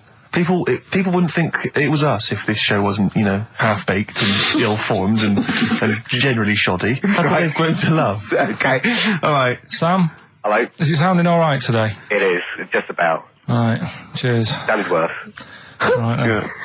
And so we've got Sam on the line. Who else have we got there? So we've got Tim as well, haven't we? Hi there. Alright, Tim. Tim and Sam. Right, You sound quite similar, lads. Could one of you affect an accent or something? Which one's Tim? Yeah, it's me. Okay, which one's Sam? This is Sam. That's slightly deeper, yeah. Sam. And they're not against the clock anyway, are they? So it doesn't really matter. I suppose not. So I think Steve just wanted a bit of variety. Okay. You understand the rule, lads? Can you explain them to us? Right, play it. Okay. Hang on, wait. Well, let me explain, because, life is too short. Now, Carl's going to read out, say 3 clues, yeah? And, just shout your own name and answer it, or shout the answer. Shout your own name, then the answer if you know it, and it's the person who gets the most right. Okay. Is that alright? Yeah. So, here we go then. okay then. So shouldn't it be the first to 3? Well, yeah, but then he hasn't got... I've got enough, it's fine. He's got enough clues for that. Right then, here we go. Welcome to the show. Oh, God. Right, first initials, ST, right? Is that right? ST. Well, I don't know. We don't know, do we? How do we know? Here we go, ST, and the cryptic clue is better than the average homeless person. Okay? Sorry, I think... Is that a band? Yeah. Is it an old band? Yeah. I think that's one word. Alright then, S. It's an old 70s band. Better than the average homeless person. Tim? Go on. Supertramp. Yes. Supertramp it is. Yeah. Well done, 1 point to I have no Tim. idea why that's right, by the way. You don't understand why it's right? He's a super tramp. Oh, right. Better than the average homeless person. Yeah. Yeah, cryptic. Yeah. Okay, second one. Come on, Sam, you got That's actually quite good for Carl. Trust me, Tim. Take that as a good clue. Because, yeah, okay. We won't do this again. Wait, 1-0 Right, to here we Tim. go. Right. F. The letter is F. That's the next one we're moving on to. And the cryptic clue is, the little girl is hungry. What shall we do? The S or F? I've got it. F. Freddy. Sam. Peter. Yes, 1-1. Feed her. He's pulled out of Feed her. Yeah. Feed her. Okay. Yeah. So that's 1 each. So this is the decider, isn't it? Wait a minute, ITV are on the phone. Well, you said first to 3, so no, it's not, is it? That's what I said. Just do the 3 clues and who gets the most. Okay, well, we can do that now. So, here we go. I love this. This is rubbish. Go on. So, here's the last one. The initials are AK, right? And the cryptic clue is exploding pet. Shout out your name if you know it. Last orders at the bar, please. Last orders at the bar. Exploding pet. AK. You're tuned to XFM 104.9, Karl Pilkington's quiz, Rockbusters. The format is still available. The highest bidder, please give us a call, or you can email ricky.gervais@xfm.co.uk. Is it a band or a singer? I'll give you a bit more of a clue. It's a pop band. Okay, we wouldn't... Tommy Kissam. Yes! Hey. Oh, this is amazing radio. Oh. So who was that won? That was Sam who won. So it's 2-1 to Sam, so he wins... What does he win, Carl? He wins some CDs and some videos. No, he's got obviously now, Sam, if you're ready, take the spot, you're going to do the gold run. Away you go, Carl. I haven't got any more. You're a fool. Right, stay on the line, we're giving both some presents. Play a record for... Rick, I'm going to shoot off. Not come! Feeder, come back around. He's getting all stressed again. You know, we've only done an hour. I know, I'll tell you what, this seems there's like another 3. hour to go. I know, I don't know what it seems like to the listeners. I'll tell you this, I'm not trying to be disrespectful, Carl, but I think maybe someone else should come in and press the buttons. Because I'm not sure you're across it. I don't think you can concentrate on talking and working at the same time. I'm not sure you can... Walking Yeah, and eating. for you, it seems it's a bit no, like... don't say that. Look, he's gutted. No, there's a lot of gone wrong here. I say throw this desk out and get a real one. Seriously. Well, I think there's a Fisher Price one you can buy in Argos that might be worth but getting. we got there. We were stunned because it was second hand, this one. But this is like the Mir space station. I mean, it really is falling apart. Get a new one in. Let's not, I can't believe it. I mean, look at that. Look at the library. Look at the gaps in the library. Let's not go on about this, because this isn't good. What? Whereas that quiz was. Whereas that was good radio. You can join in and stuff. But the problem is, Carl, why do you rush to do it? I told you before we should practice these things. That's Although, to be fair, Steve, I haven't got time to do anything, so at least Carl's coming up with stuff. But I don't mind, running through with it while you're having a kip outside. Really? What other ideas have you got? Have you got any other ideas, Carl? Because you've got another hour of it. Have you got anything at all? No, I wasn't disputing. He's all smug because he's had a phone call. That was, Beck, lost cause. Go on, tell him why you're all smug. Because Adrian just called up. Yeah. After hearing the story about the Chinese kid. Yeah. And he said, yeah, that's true. He said that there was a TV programme on it. Yeah. He had a chromosome defect. Yeah. And it made him hairy. And his mum and dad used to have to shave him. That wasn't in the book. But, thinking about it, that's not a good move anyway, is it? Because they say that for women, if you get a few hairs on your top lip, don't shave it because it'll grow back thicker and faster. So they should just let him. They should have just said, well, let's see how bad it gets. But if they went in there straight away if he came out as a baby and a little bit hairy, they should have left it for a little bit. But Adrian called up and said, yeah, he was hairy. He was all but right. We weren't disputing there was a Chinese kid born slightly hairier than the rest. We were disputing the fact that you didn't actually tell us a story. You just told us a And what we are disputing is that man was abducted by aliens for 3 days and grew a beard. Yeah. That's definitely not true. No. We don't know about chewing the fat, but it sounds quite viable. Yeah. You see, the difference is between me and Steve and you is that what we believe isn't random. Do you know what I mean?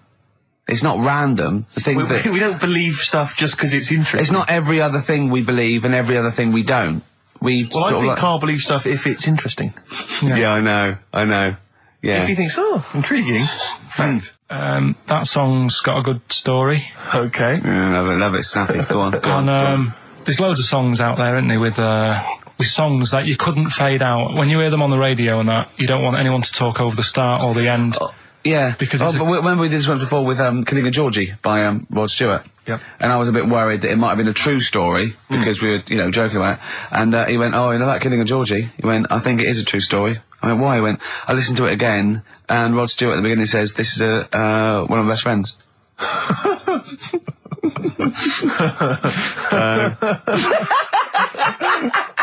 It's brilliant, isn't it? It's genius. So there's loads of songs out there, and what I want to do, we want to get the audience involved in this. So if you've got like a favourite song that's got a really good If you've got an audience. Yeah, go on. And they email in ricky.gervais@xfm.co.uk and they say what the song is now. What would examples be then? Examples, ones that jump to mind straight away for me. Elvis, In the Ghetto. Yeah, good one. Brilliant. Andrew Gold, Lonely Boy. Absolutely. Don't know that one. Eminem, Stan. Right, yeah. Good one. You couldn't fade it out, could you? Because you go, well, what happened? Yeah, no, absolutely. And that's what I'm saying. Not just any sort of pop song that keeps repeating itself. And, it's like, it doesn't matter. It doesn't matter if it skips or, you know what I mean, if you turn the radio off. Yeah. But I'm talking about Ernie, songs. the fastest milk in the world. Yeah, that is a good story. That is a good story. Oh. Yeah. Do you know that one? Yeah. Yeah, it's a story, yeah. Ted from Teddington, he drove the baker's van. Well, So what have we got then? Have we got one? So we're going to kick it off today with Stevie Wonder, Living Just Enough for the City. Okay. And just briefly. Sum it up. Right, Yeah. if you are nipping out, maybe you're in the car and you're about to pull up somewhere and get out, what it's all about is a lad who's growing up in like America in some rough area, right? And he's trying his best to do well and get a job and everything, but because of where he's from, he's stopping him doing that, right? It's like how I grew up on an estate in Manchester. I had to leave there and come to London to do all right for myself, right? And it's his whole family, and it's a tale of like how his man works dead hard and works loads of hours, but the kids are always well dressed and cleaned. It doesn't mean just because you haven't got a good job, you let your house run down. Do you know what I mean? She's looking after it. The sister, she hasn't got new clothes, but they're always clean, and her knees are clean, I think it says in one point. Excellent. Clean knees, always important. So will we give it a listen? Brilliant. It's a great I don't track. think Stevie can do it justice. After that explanation. Right, so... I'm not sure he's going to top that. like some sort of like backing tune to try and try and pep it up a bit. Yeah. You have really knocked it the socks off it. brilliant. I'm looking forward to the clean knees. It's a new feature. What is it called again? The story in that song's really good. Here's Stevie Wonder. Wow. Stones, Brown Sugar. Steve thinks I can't tell you what this is about because it's too rude for radio. But you've done it again, haven't you? You've said another call, haven't you? Yeah, just that drugs do make you have wind, morphine especially. That's the bad one to have. And that was from a medical student, wasn't it? Yeah. Up in Leeds, so cheers for that. Haven't had any calls about the alien abduction, funnily enough. No clarification on that so far. No. Keep you posted, though. Yeah. If anything happens, we will let you know. Yeah. Yeah. Well, that's it. We got through it with all these mistakes. They've got to get this equipment fixed and they've got to go to HMV Monday and buy about, I'd say, £5,000 to £10,000 worth of new albums. That's definitely. It's gonna be good Get this fixed. No, get this fixed. Definitely. Yeah. Don't go on about that. Next week, though, we'll have more educating. That's the Ricky. phone. Look, that's the phone. Yeah, don't do that. What? Educating Ricky. We'll do the quiz. Rock Busters. Do that again. Right, I might not be songs. here. If that's the case. And Steve, What? what have you got? What, next week? No. I'm just going to bring some sandwiches. Do you notice I was quite quiet for the last 20 minutes? Yeah. Just dozed off. Yeah, well, the air conditioning's... I'm feeling quite muggy. It's too, but that doesn't work either. And this is I'm totally serious. I'm not joking. It's ridiculous. So... Right, a song for the ladies to end with as ever. Sly and the Family Stone. It's always a favourite. If you want me to stay. Yeah. See you next time. Cheers. Sweet. Feeder. Just the way I'm feeling. XFM 104.9. I love that. Carl, you're panicking. You've just remembered a song from your childhood, and I don't know what you're talking about. But I'm going to give out a number. Please take this number down if you can help, Carl. It's 08700 800 1234. Right. I'm not that bothered. We were talking about a track from the 60s. Yeah. Mighty Quinn. Yeah. And it was on the same compilation. My dad had a tape in the car, and the tape was always on in the stereo thing in the car. And I used to sort of sit through all this stuff I didn't like, but knowing that coming up soon was a song about a monster with purple eyes. It wasn't Puff the Magic Dragon. It wasn't that. A monster. There must be something else about it that give people a clue. Do you remember a chorus or a few lines? It says something like, it was a one-eyed, it had big eyes, purple, and it eats people or something. The Big-Eyed Purple Eater. Wasn't there a song called something like that? The Big-Eyed Purple... And it was a hit, I'm was it? sure there was. A song which is something like the Intergalactic Purple Eater or something like that. It's a novelty song. Rubbish. What, by the Bonzo Dog? Yeah, it's that sort of thing, yeah. I'm sure Well, if you know what, Carl... Look, the telephones have gone mad! Yeah, well, we'll find out in a bit. I mean, I'm not that bothered. I'm not going to buy it. It's just that we were talking about songs and that. It'll be good to know who it was, but... Yeah. Right, Rockbusters. Okay, now how long... Where did you get the phone? What, do you want to just answer Well, that? answer the phone, so just answer the phone. See what it is. Just see someone's... Hello? Hello, mate. Alright. Yeah, that song, I don't know if it's by, or is that what you want? That's the bit I wanted, really. What's the name of the song? Well, you know how it goes, it's like, born nights on and dawn out a bit. Yeah. Oh, yeah. Sorry, I don't think you've helped much, though. You can't remember what it's called or who it's by.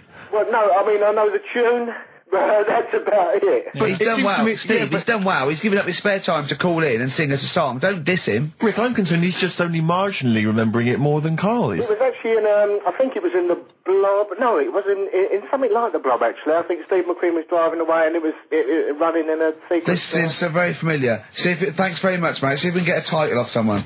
And XFM. Hello, yeah, I know the name of that tune. Go on. It's the Purple-Eyed People Eater? Yeah, that sounds about right. And who's it by?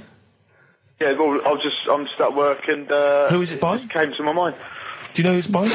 I don't know who it's by, mate, sorry. This is not enough information. I wouldn't phone in We if I didn't had half ask the Lewis, information. but we asked him just what the tune was. But I want someone like Paul Gambaccini to call in. He knows what chart position it got to. Okay, right. Thanks very I don't much. think this is enough information. That's two people. The thing We barely is, got if any you know the information. title, we can put it in the internet, can't we, and find out who did it.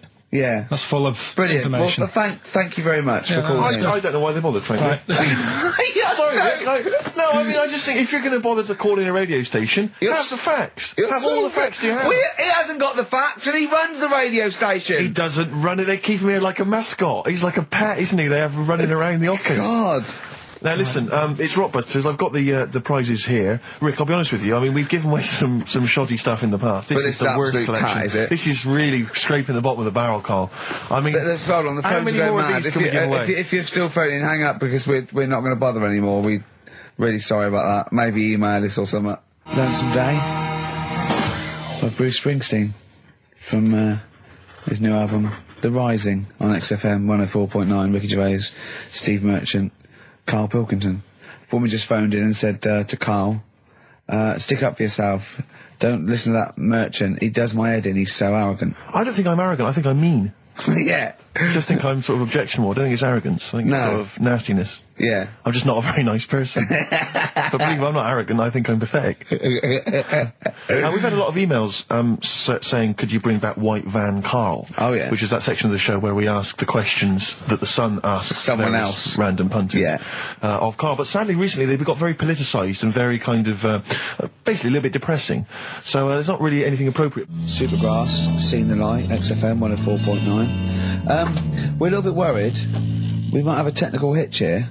We've had no emails, and usually we get loads and loads. So we're worried it's us. Can someone send an email? Yeah, just a test email. Yeah, but we won't know if they have or not. They might just be ignoring us. No one might be listening, Steve, so this isn't proof. I guarantee there's at least one person who would send an email. Maybe if Dickie Anderson's listening, he could do it for us. Anders! Do us a favour for all the pleasure we've given you over the last few years. ricky.gervais@xfm.co.uk. If you haven't heard the Rockbusters, might as well give them out. Well, let's check the emails working before we do that. Yeah, otherwise it's a complete... This whole show has been a sham and a farce and a waste of time. Well, I think they can take that as read. Well, listen, still to come, right? We've got, the monkeys thing. Oh, chimpanzee that! And when I was out last Sunday, right, at Johnny's birthday party, Steve was there. Yeah. Got talking about stuff. And a debate that we didn't really finish cropped up. It blew your mind, didn't it? Amazing. Oh, I know about this. Steve told me. This is the infinite amount of monkeys. Or a monkey with a typewriter and an infinite amount of time would eventually come up with the works of Shakespeare. Yeah. There was no debate. It's a philosophical, mathematical problem. There's no debate. It's true. It wouldn't happen. No, listen, Carl, listen. Infinity sorts it all out for you, right? An infinite amount of monkeys at a typewriter, right? They do everything. They type everything. Infinity just sorts it all out for you. There's no getting to it and they're going, oh, well, let's have a look what they've done. This one's come close. Did Romeo and Juliet. It would do it all. It would type everything ever possible, conceivable. Yeah, but... It's a mathematical... Well, we've heard your side of the argument, Rick. And I'll be honest with you, it's a persuasive one. But let's hear Carl, because he heard about this in a pub last week. Yeah, so he's got some strong What's your problem with it? What's your problem with it?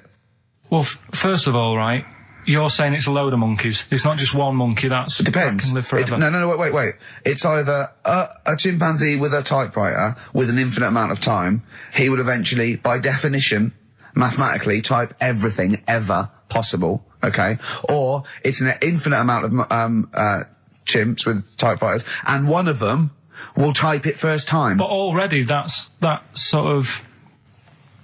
right. You either need to have what one do you mean? monkey. What? You mean employment laws? What do you mean it's not right? Let's hear him out, please. Okay. If it's one monkey, with a typewriter that's got loads of ink in it and that, right? At least it knows what it's done in the past. It's not. Keep going. Crime. If you've got a load of monkeys, it's like if you have too many. What's that saying about too many chefs? Too many chimps spoil the soup. Right. Well, it's the same thing. It's like, well, I didn't tell you to put salt in it. I was going to put salt in it, and it messes it up. Whereas if it's just one, they know what's gone on. So what I'm saying is, just leave him go. I can't be bothered. I want to hear the rest. This blows my mind. He doesn't know what this does to me. It's a mathematical problem. I want to hear the rest. Well, I just don't think it will happen. What do you mean you don't think it'll happen? Infinity works it out for you, by definition. Well, what's stopping them typing the same thing again? They would. In fact, the problem should be if you had an infinite amount of time that it would type. It works for Shakespeare an infinite amount of times and everything else an infinite amount of times. But that's not as. But not Shakespeare. Oh, shut up, you idiot! Rick, do you know what he said to me? I said to him, I explained it to him. I said, you've got an infinite number of monkeys, infinite number of typewriters. They will type the complete works of Shakespeare. He said, have they read Shakespeare? You're an idiot! Play a record. Said, no, I'm not having this conversation. Not doing it from I'm not having it because it really, really winds me up. But you're saying they'll do it with no spelling errors? Well, they do it an infinite amount of times. And they do it wrong an infinite amount of times. And they spell the last full stop wrong an infinite amount of times. And they get one thing wrong in Hamlet wrong an infinite amount of times. They do everything an infinite amount of times. But are they going off a story that they've... Play a record, Carl, because I'm going to knock you out. I'm just saying... Shut up! Do they know the story? Oh, they're monkeys! Oh, Christ. No, right. okay. Right, Carl. She's a girl and I'm a man. Good that, innit? On XFM, 104.9, Ricky Gervais, Steve Merchant, Karl Pilkington. As ever, Rick, there's always someone who steps in to defend Carl. Okay, what is the defence? What is the defence? Here's an email from Scott Coomer. He says, Carl is actually right. I've got an A-level in statistics and probability. It doesn't matter how long they have and how many monkeys you have. You cannot guarantee they would type the complete works of Shakespeare. Infinity makes it probable they would get it right, but not definite. Yeah. Well, yeah. Yeah. That's what I was saying. No, you weren't saying, Carl. You don't understand it.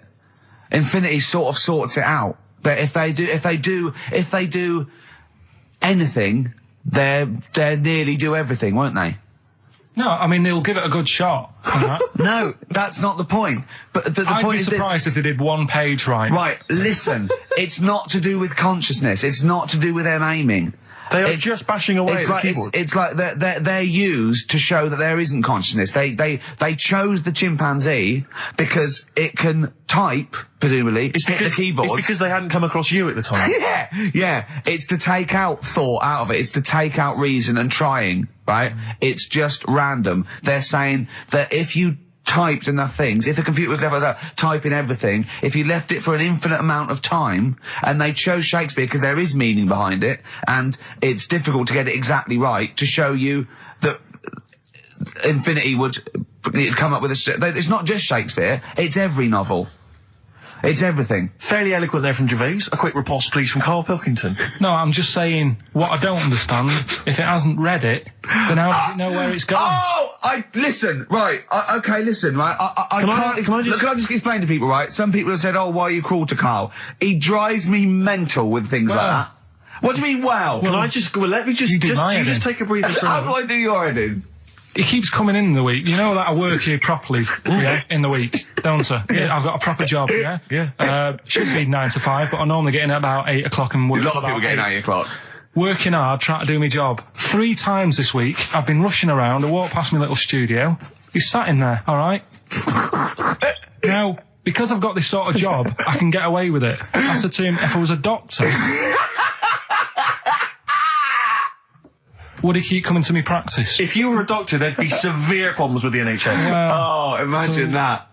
The standards would have lowered so much if you can arrive at the hospital, you're a doctor. We'll pop in, I'll go to lunch, don't we? We have a little lunch break, don't we? I go, come on, let's go now. He goes, I'm busy. I go, come on, let's go now. He's going, no, you're doing me head in. Well, when I was talking about the monkey conundrum with Karl, he said to me, right, if I had a day off work, and I was, say, watching the TV, and with one hand I was typing a typewriter, would I type Shakespeare? I mean... Yeah, but you see, there's certain things. We were talking a little bit about this stuff the other week, weren't we, when we said, you were going on about Einstein, and I said he's not that good. E equals MC squared. It sounds good, but I've never used it and that. Right? I've never used it! You haven't used 2 and 2 equals 4, Karl! The fella with an apple fell on his head. It could have been anyone sat under that tree. Do you know what I mean? It's just annoying. Lucky. And it just happened to be a genius. Newton gets all the credit for his laws of the universe. Well, other people were working whilst he was having a lunch break under the tree. So in a way, it's like he didn't deserve to have that success story. Again, forget the apple and the tree and whether he was sitting down having a lunch break. It's totally irrelevant. Yeah, but what I'm saying is there's certain things that will just happen. It's like, I think we were talking when we were out eating the other week. we were talking about Noel Gallagher. Well, this is the reason the monkey discussion came up, right? Noel Gallagher. I don't know what to say. I don't know what to say. Rick, I don't want to misquote Noel. I'll be like Herbert Lom in Clouseau. I'm going to get a twitch whenever he opens his mouth. I don't know where to start with some of his statements. Well, as I say, this discussion began because we were talking about a quote that Noel Gallagher supposedly gave. Now, I don't want to misquote Gallagher, but the gist of it was that he said, had I written Wonderwall or whatever, instead of the Beatles writing Strawberry Fields or whatever, I'd be the one that was considered the great songwriter and it wouldn't be the Beatles. You know, it's just the fact that they came first that meant that they get all the credit as being the greatest band. I don't know where to start with that statement either. I mean, that's Gallagher's thing, and he's, you know, well, whatever. We know what we think of that. What was your point, Carl? You agreed with him, didn't you? Yeah, I reckon, right? Do you know we've talked about putting a baby in a room before and it'll know what colour it is and stuff? If you've got a room that's painted red, right? But forget that, because that's going to confuse Hear him out. Listen to me. Say if they did some new TV show, right? Like, what's that film with Jim Carrey in where The Truman Show. The Truman Show, right? So they make up a little room and some woman has some kids and you say, right, let's put the kids in this room, and they don't know what's going on outside. They don't know anything about, like, EastEnders and that. It's like their little world, right? They don't know anything that's gone on. How could a child survive without EastEnders? Right, listen. So, you sat in the room, right? And then, when they're all asleep... Right, wait for this bit. Someone Have you heard this bit? Wait for this bit. They're all in a room. Yeah. They're asleep. Yeah. Someone pops in, puts a guitar next to the bed. Right? Nips off out again. They wake up in the morning... And one of them goes, what's this? They don't even know it's a guitar because they've never seen one, right? They're talking English, though. Yeah. We just left guitar out of the vocabulary. Right, so... There's plenty more to come. So, one of them will pick it up, and they'll go, I don't know what it is, and they'll start strumming, they'll go, that sounds good, doesn't it?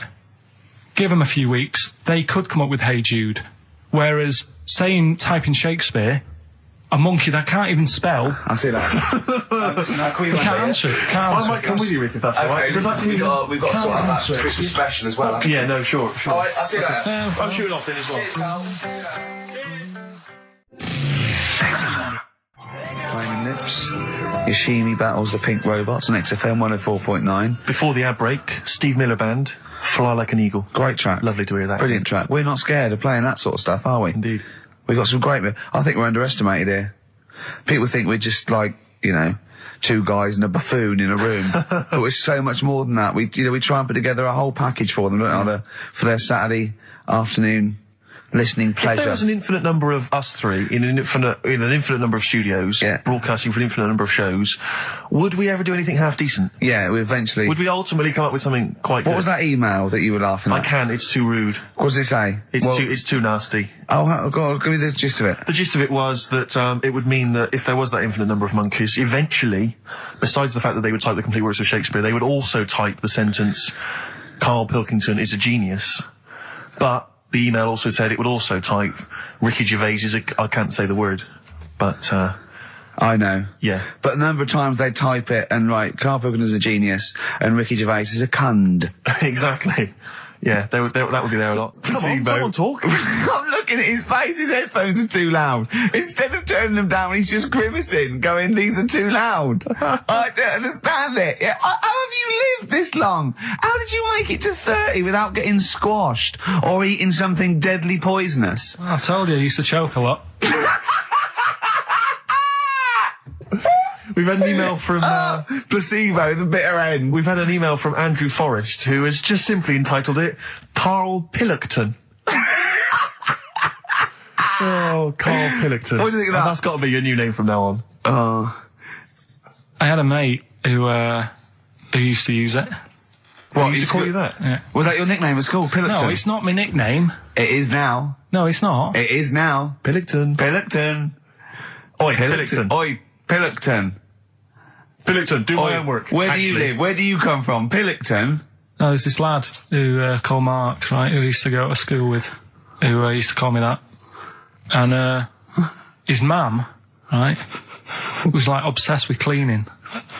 And I was never allowed in their flat.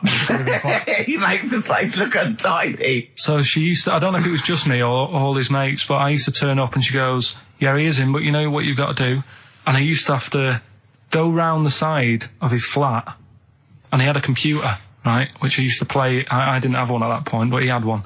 And I used to have to go around the side of the flat and stand at his bedroom window with his window open, and I'd be sort of leaning in playing the game. You are joking. I'm not, his mum. You had the weirdest upbringing I've ever heard. The things you were willing to do. It's the strangest. What is this town like? No, I stopped going once. Was there always music? Like,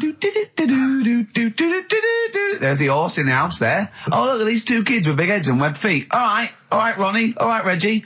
What was it like? She was obsessed. It is like you've grown up in a cartoon made for children. Yeah. No, his mum was really obsessed with cleaning. Can I play it through his window? I used to... Mrs. Ramsbottom, can I play it through Mark's window? Aye, you know what you have to do. She used to be up till about 3 in the morning. Pilkington again? Have you washed your hands? What, up till 3 in the morning? Washing? She used to be up doing the tiles in the kitchen. Washing until 3 in the morning? It was at 3 in the morning. And for ages and ages, that saying that out on the tiles, I used to think that came from, like, his mum. Because she was out, like, cleaning them late. So, till I was about 13, I thought that saying, out late, on the tiles... Yeah. Was... And now you're not confused by anything. Well... There's no misunderstandings in your life now, is there? See the grass, seen the light. I just think of people... sort of a Saturday going, you coming shopping? I go, I can't, I'm listening to XFM, there might be some monkey news. And they waited 2 hours for that. What sort of a show has a feature called Monkey News? Well, I have to say, the monkey story has been corroborated. Which one? Well, this one, it says, police in Britain this week are on the lookout for a very different kind of burglar. A chimpanzee who has been sighted breaking into a house in Hackney, stealing a mobile phone and leaving. The chimp is also the prime suspect in a break and entry in a nearby house where part of a radio was taken. One policeman stated that it might have been trained to steal, but a monkey's not going to think, that's a mobile phone, I'll just have that. Look at Carl's face. Yeah. Fact. That's fact. WC, featuring Snoop, The Streets on XFM 104.9, Ricky Gervais, Steve Merchant, Karl Pilkington. I think we should kick off with a bit of a competition. I think we should get the listeners involved here. Phone up if you want to play XF Family Fortunes. Now, a lot of people, of course, won't be familiar with this because we played this in the very early days of XFM. Yeah. Do you want to explain the rules, or do you just want people to phone in? It's like Family Fortunes. We need two of you. I asked you... Do you remember we discussed this before? You can't say that. Yeah. And so get two on the line. You're competing against each other, and so it's fingers on the buzzers. Will you stop chewing, picking your teeth? I mean, even if the listeners can't hear it, it really annoys me. It is a bit like having a chimp in the room. Do you know what I mean, Carl? Right. Have you ever seen him eat hot food? No. Honestly, it is like a chimp. And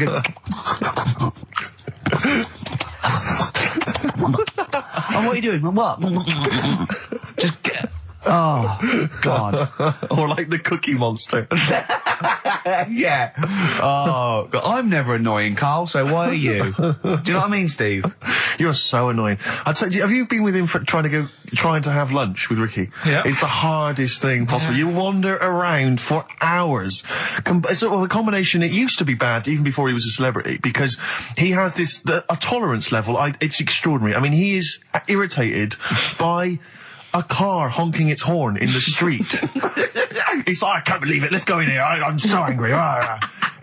He gets annoyed by police sirens, by rain, wind, birds in the air, other people in the streets. They're the most annoying. Children particularly, whether they're in a school playground we happen to be walking past, whether they're on TV. It's just noise that isn't mine. Well, I know, but this is the thing. You are the most irritating man I've ever met, without a shadow of a doubt. I mean, you know that, Carl, don't you? I mean, noises he makes. It's extraordinary. I mean, I've been editing some behind-the-scenes footage we shot of making the second series of The Office. It's extraordinary. I've had to cut sequences out involving Ricky because they'll just think he's a gibber, just think he's an idiot, like some kind of puppet that the rest of us are controlling, because he's shouting, he's whistling, he's honking, he's making noises, he's dancing around. It's extraordinary. And if you're out trying to find somewhere to eat with him, all these irritants, all these annoyances, and it's, that music's too loud, I don't like that particular song, I'm not going in there, there's more than 8 people in that cafe, I'm not going in there. It's just extraordinary. I think we need a woman. I'm thinking of hiring a woman, like a PA, to just go out ahead of us, scout ahead of us, go in, and she can just phone back and say... Oh, sexist. Oh. Or a guy. Oh, that's or a fella. Oh, sexist. Or a fella. Just to go ahead. Oh, I'm phone thinking back. of hiring a woman, subservient role. We couldn't hire him. Oh no. Oh, sexist. Well, that or a chance to meet a woman. Yeah. That I'm also paying. It's like paying for it. It's exactly. Slightly more above board. Yeah. So, if you want to play Family Fortunes, call up. What's the number? 08700 800 1234. Yeah, it's just like Family Fortunes. Two of you are competing for some great prizes. And, I go, something you know how it goes, and then you go Buzz and play it on board. It's not as high tech as Family Fortunes. Current single from Nick Cave and the Bad Seeds, that's Bring It On. Yeah. On XFM 104.9, Ricky Gervais, Steve Merchant, Karl Pilkington, and two people on the line to play XF Family Fortunes. Brilliant. Hello. Steve first. Steve, hello. Steve first, hello, how you doing? You alright, mate? Where are you calling from? From my pub in Barnes. You got a pub? Yeah. In Barnes? Yeah. Are you posh? No. Oh. I suppose you're the local landlord. Do they come in and sort of like go, good man, there's a shilling, get me some ale? They're all posh in Barnes, aren't they? Well, no, not all of them, actually. Does Nigel Havers come in your pub? Because he lives there, doesn't he? Well, none of them do, actually. I know there's lots of them about, aren't there, in Barnes, but no, not You've in banned them. You've banned them. Who's on the other line? It's, Jennifer. Jennifer, hello. Hello. Where are you calling from? I'm calling from Forest Hill. Forest Hill, that's Yeah. right south, and I don't go out of WC1. Oh, you should. Do you run a pub? Do I own a pub? No. Do you drink in one? Yes. That's just good. just some friendly chat there. Yeah, You know the thing between the brain that you were talking about before? Oh, yeah. I can't remember what it's called, but they did an experiment, and apparently the length of it determines whether you're straight or gay. Is that That's right? what I heard. Yeah. Well, so what? You could actually trim it if you fancied. It didn't go that far. Oh. Well, you've just interacted with Karl Pilkington. Oh, my God. I treasure that. Right, here's the prizes. Okay, now, listen, don't be disappointed because, as ever, Karl has just gone through some people's drawers here at XFM and found some really quite shoddy prizes. So, you get, on DVD, I don't know if you're a fan of, are they a German band? Rammstein or Rammstein? Oh, you'll enjoy that. But there's any number, that includes Asch zu Asch, Spiel mit mir, and Hergelade. That's just some of the classics on this, DVD of their greatest videos. Red Dwarf, the first Do you think series. Germans sit around looking at ISIS records and going, look at these Wonderwall? Possibly so. Wow. The very best of the Stone Roses, although I might have that. So, anyway, there's also an I Love You compilation, kind of appropriate, and a tribute to the Ramones, which might be interesting. So you can get the idea, Steve and Jennifer, the stakes are pretty high. Okay, here we go. Extra Family Fortunes. So, fingers on the buzzers, just both go, wah! If you think you can answer this right, and then we, the highest answer or the top answer gets the chance to play or pass. If you play, you've got to get all 5 answers. There are 5 answers. Every wrong answer, you get a life, and I'll go, and when you lose 3 lifelines, then the other person can steal. It's as simple as that. If you've seen the show Family Fortunes... No, this is not based on anything I've ever seen ever in my life. Okay, right. Okay, fingers on the buzzers. Okay.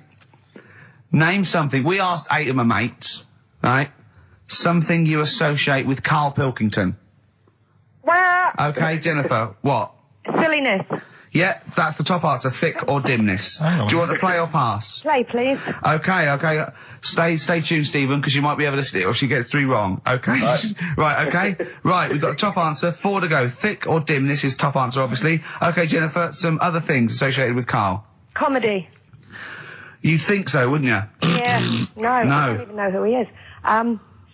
You don't even know who he is? No, she does. She must do. And yet, bizarrely, she knows that silliness or stupidity is the top answer. Yeah, come on. Something else. The smelly eyebrows. One more wrong answer, and then Stephen gets a chance to steal. Okay. I don't know. People are screaming it at home. Very sensible. Oh, what was that? Very sorry. sensible. Yeah. Okay, Stephen, can you think of one of the answers that Jennifer didn't get? Must be a mind for inane nonsense. Oh, well, I'm going to give you that because number 5 is even thicker. So, yeah, what you missed is, our top answer was thick or dim. Second top answer was Manchester. Third was Roundhead. Fourth was airy Chinese kid. And 5 was, even thicker. So I think Stephen's the winner there. Yeah, I think he's done well. Yeah. You enjoy Rammstein, and you get the Stone Roses and an I Love You CD. So that's the pilot for this show, okay? When Blockbuster's all over, we're going to phase in XF Family Fortunes. Carl, thoughts? It's not that good, is it? Why? It's not that good. Just... I'm not that happy with it. Why? Why? Yeah. Well, just... What else? What? No. You're definitely right about that top answer. Well, thanks. So Stephen wins all those prizes. Yeah. And Stay on the line and we'll take your address. And we'll send something to Jennifer as well for even bothering to talk to Carl. So what's this, Carl? What are you playing now? A badly drawn boy. Yeah, excellent. Bye. Doing Rockbusters then? Later. Can I just, sometimes I get told off by Carl. He gets a little bit sulky if I slag off the prizes that he sources for each competition. This is from Rob in Croydon. He's a former winner of Rockbusters. Yeah. He said he didn't even know what the prizes were going to be when he entered. He won, and sure enough, for one night only, he was a hero. The following morning, it was just Rob again, and all I had to show for my triumph are 5 compilation CDs I'll never listen to. Yeah. And 2 DVDs I'll perhaps get £9 for on eBay. Please get some decent prizes. Ricky, you're BBC's golden child of comedy. What are you doing? How many of your listeners really are into Stephen Polyakoff's The Lost Prince? No one. That's how many. Now that is a winner. That's someone who's got a reason to like us and like you. I think he's got the same attitude as Steve when you give him something for free. Yeah.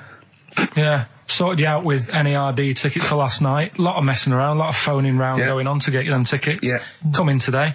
You enjoy the gig? Couldn't be bothered going, Carl. Typical. Yeah. I didn't say I couldn't be bothered going, Carl. You just assumed that was the case. You're right.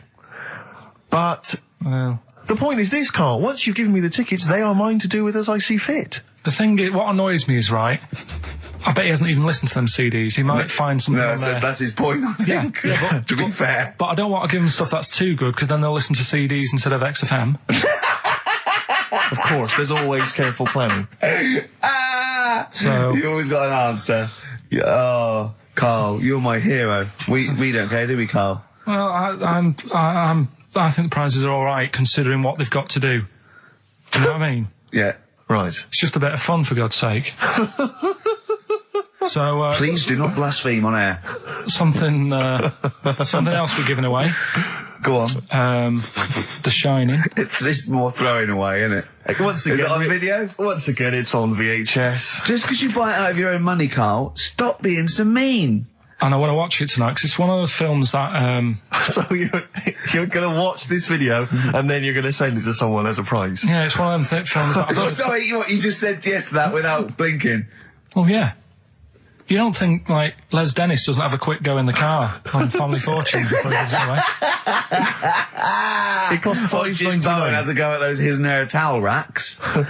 It costs $5.99, Carl. Okay. Letter to Hermione by David Bowie. Well, we're all getting stressed here. We're going to run out of time again. We haven't had enough answers. We left it so late. We had so much rubbish to pack in. You did it on purpose. What? What do you mean? You did it on purpose. I love Rockbusters. I think it's the highlight of the week. But I remember in the early days of Rockbusters, we used to get reams of emails. Do you know how many we've had today?